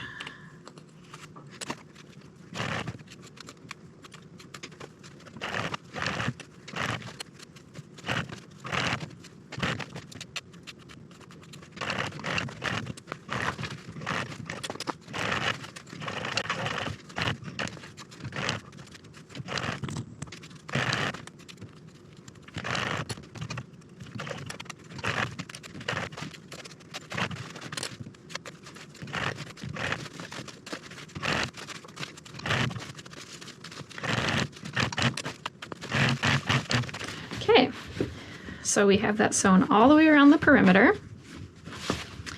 and now we're going to flip it right side out. That's the turning hole that we did not sew earlier, so we're going to carefully turn the ear flaps right side out and the forehead flap. And then gently push everything out through the turning hole.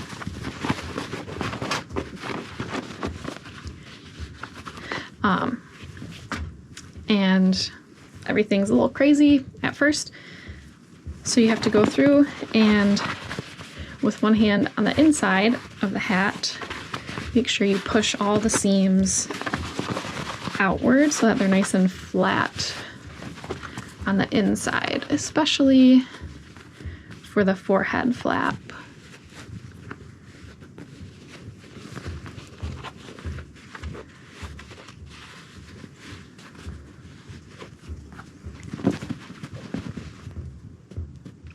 There we go.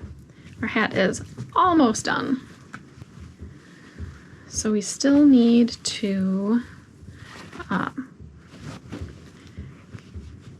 show you how to attach the snap straps, if you're doing that option, how to hand sew the forehead flap up if you didn't do snaps there, and then how to close this hole in the hat.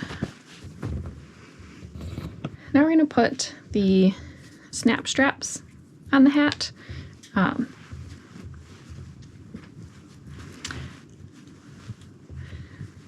like to put the female side on the right side of the hat. So if you can look through the fur to find the holes that we punched. It's harder with coyote because it's so fluffy. There it is. There's a hole, the hole we already punched. I'm going to use an awl. So you put it through the first hole, and then shouldn't be too hard to find the hole on the other side because we punched them in the same place on both pieces, and then they're lined up from sewing. So I use an awl to push through from the outside to the inside, and then I'm going to take the post half of my rivet and push it on the end of the awl, and then guide it through using the awl. If you don't have an awl, that's fine. You can just push the rivet through one hole and then wiggle it around until it goes through the other hole. So we're going to put our female snap there because that's the right side, and you want to make sure that the shiny side of the leather, the right side of the leather, is facing the same direction as the outside of the hat. And I put my cap on, and these rivets have 9mm caps, and I think it's about a 9 or 10mm post, and that's a good length for this. And then I'm going to rivet that in my rivet press, and you want to make sure when you rivet it that your strap is lined up straight with the ear flap, because when you rivet it on, that's going to keep it in place whatever direction it's facing. So if you accidentally have your strap way forward and rivet it, that's how it's going to be forever. Same thing if you have it facing the back and rivet it, that's how it's going to be. So you need to make sure that your strap is in line with the ear flap.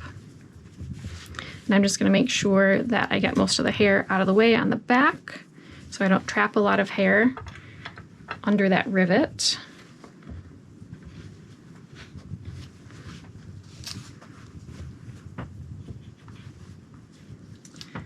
Okay, so my hat is parallel with the press. My snap strap is parallel with the hat. And then it's all set. So that was one side. Now we're going to do the other side. And also, if you're having trouble finding the hole that you punched to put the rivet through, you can look at the pattern piece and line it up with your ear flap, and that will give you an idea of where to look for it.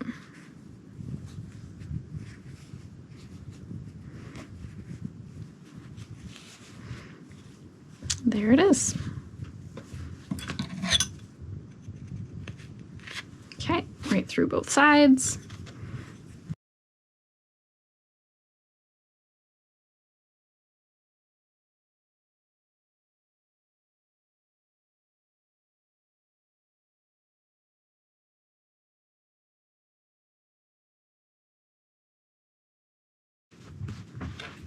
There we go. If you wanted snap straps, now they're on there. Now we're going to close the hole in the lining. So you'll need thread.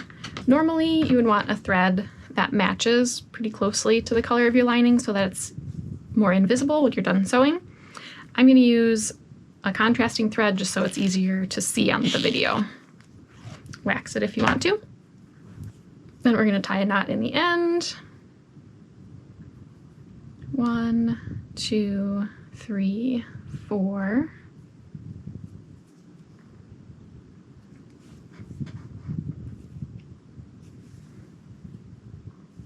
Then we're going to thread our needle. I like to use a Sharps needle for this. If you don't have it, you can use a Glover's needle. It's fine. So we don't need to do any back stitching for this because there's not really going to be any tension on this lining. So I'm going to start maybe a 1/4 inch down from the opening, and I'm pushing my needle up through the inside of the lining towards the outside. And that's so that we won't be able to see the knot. And then we're going to do what's called a ladder stitch. And this is a way of closing an opening like this that pretty much leaves the stitches invisible. It's used to close stuffed animals too, if you make stuffed animals. And it's a series of parallel stitches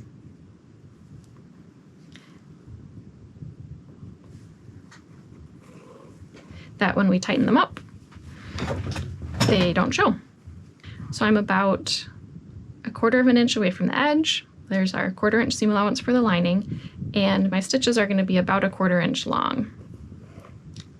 And the next one is going to be on the other side, and I'm starting right where it lines up with that first stitch, right where it lines up with my previous stitch. But if you remember, the center part of the lining is a little bit longer than the side panel. So my next stitch here is going to be slightly more forward than my previous stitch, so that we take some of this excess length here and it scooches it back. So we're going to do that a little bit for each stitch, so that at the end it's even.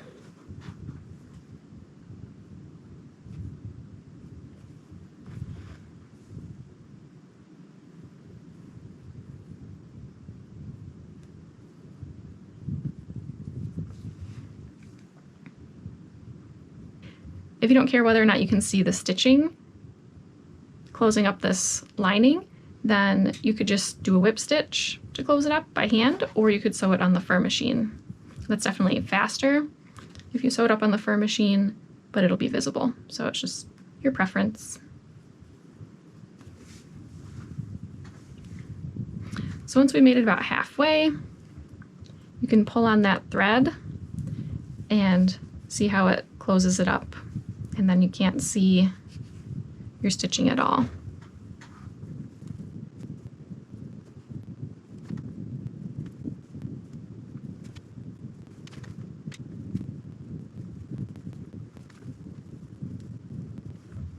Now we're getting close to the end.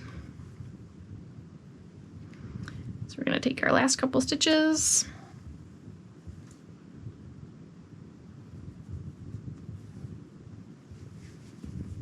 And then go just a couple more where it's already been sewn.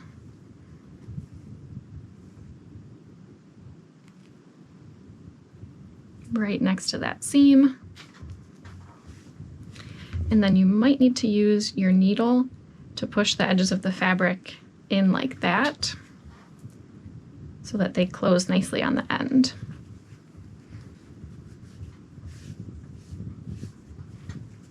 Okay, see how nice that looks?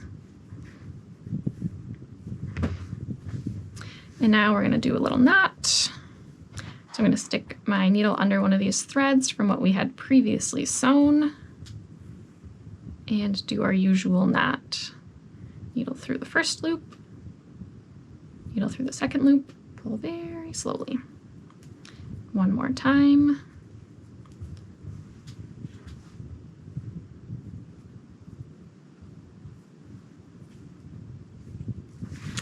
Okay.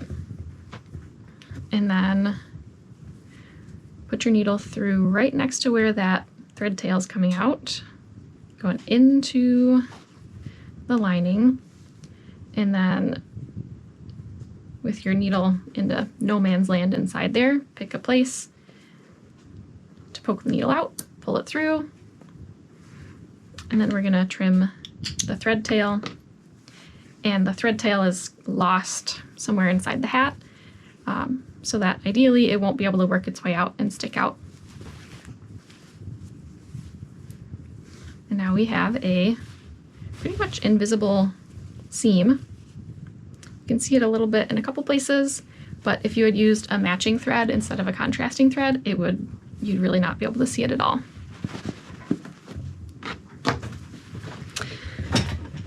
The last part, if you did not use the snaps for your forehead flap, then the last step is to sew the forehead flap to the hat so that it's not moving around, flapping in the breeze.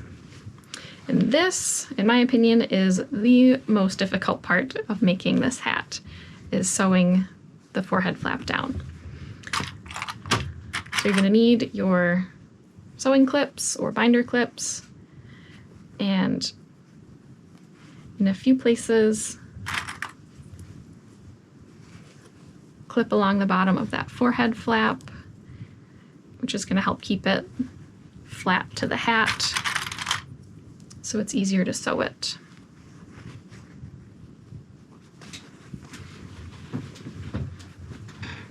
Okay, and this one does have snaps, but we're just going to pretend that they're not there.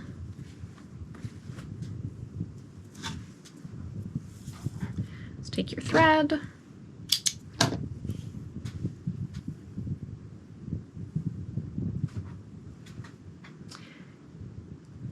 and wax it if you want to wax it.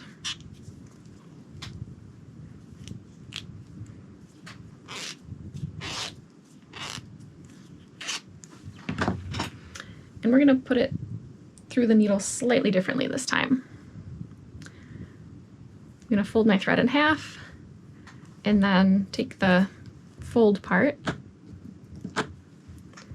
and put that through the eye of my needle.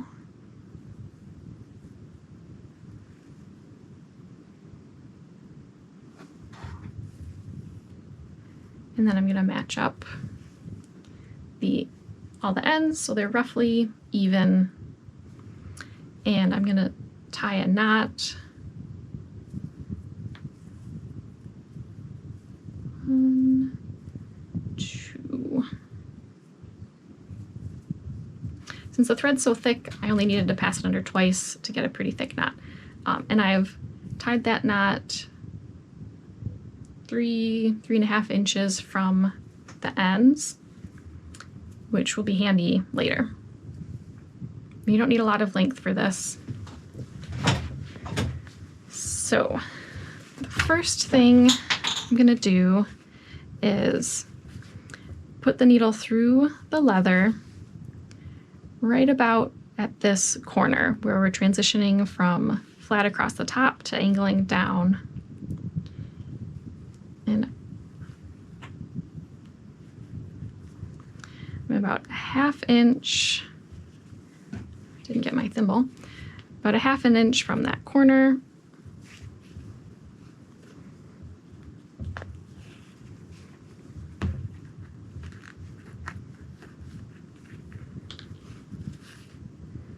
Even out your threads if you need to. Okay, so we have our knot there, leaving this big thread tail. And now I'm gonna fold this up and then go through the hat all the way to the lining and then back up and out. And this is tricky because the fur makes it so that you can't get a really good clear picture of what you're doing, either on video or in person. It's definitely easier with shorter hair.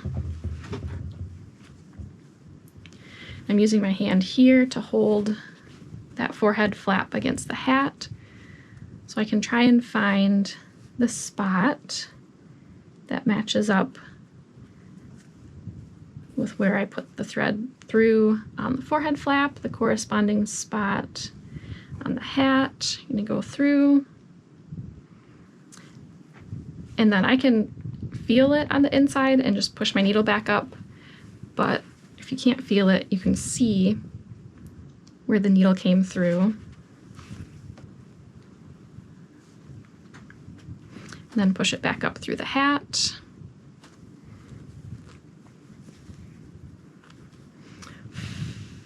The hardest part is not stabbing yourself with a sharp glover's needle. Pull it through. So you'll be able to see that one loop of thread going through. And the reason why we quadrupled the thread here is so that we only have to do this stitch one time, but then we get the security of 4 strands of thread. Okay. Now I can cut my needle loose. And then I'm gonna tie these threads together in just a square knot. So this is our original thread tail with the knot down there, and then this is our new thread tail where we just went through the hat and then cut off the needle. I'm actually going to do more of a surgeon's knot, where you put your first side under twice and then pull it snug, and then you do your other side under once. So it's kind of, instead of right under right, left under left, it's more of a right under right, and then left under left. I'm gonna give it one more knot. Try and keep the hair out of the knots as much as you can.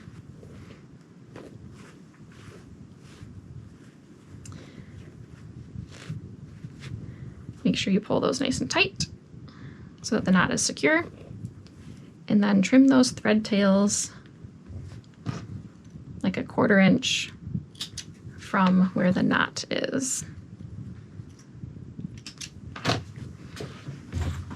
And then that is one side secured. And we're going to do the same thing for the other side.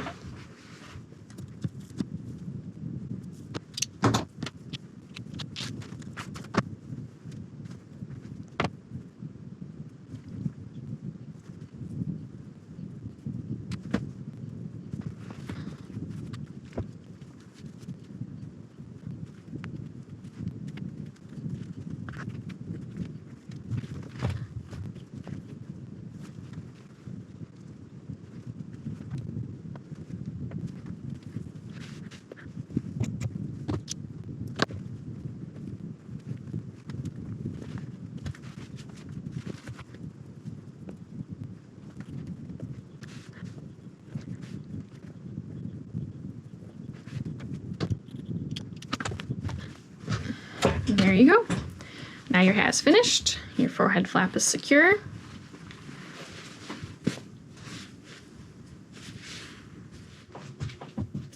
So there is one more bit to finishing the hat. That is not always necessary, but when it is a big improvement.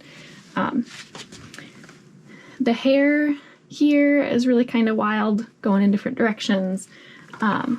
And this seam here is fairly visible. The back looks really nice. We kind of have the same thing going on this side with the hair, just being a little crazy. So we are going to spritz with a little bit of water and then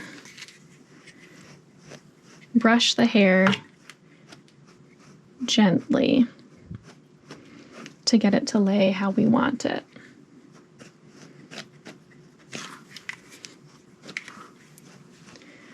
And this is definitely something that helps. It's not going to work miracles if your hair is running all sorts of different directions, but it's going to help.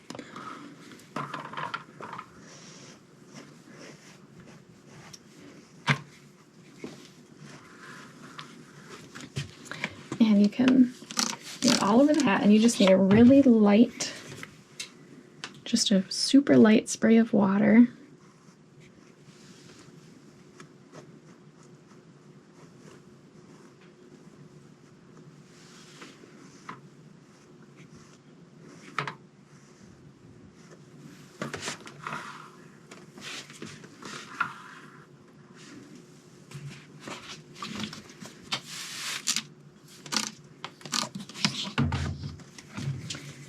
And then you don't touch it while it dries.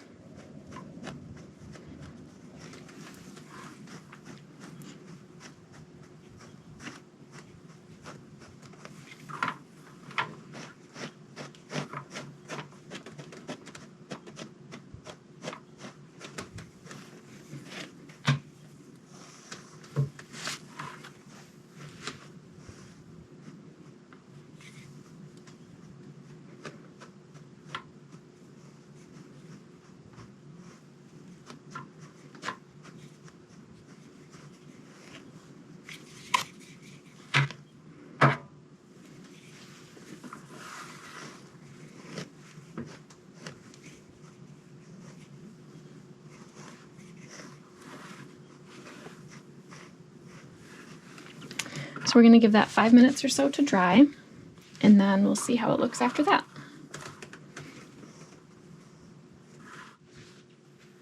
Okay, it's all dry now. And you can see, especially on this side, how much that helped the hair just lay flat. So now we're going to give it a shake.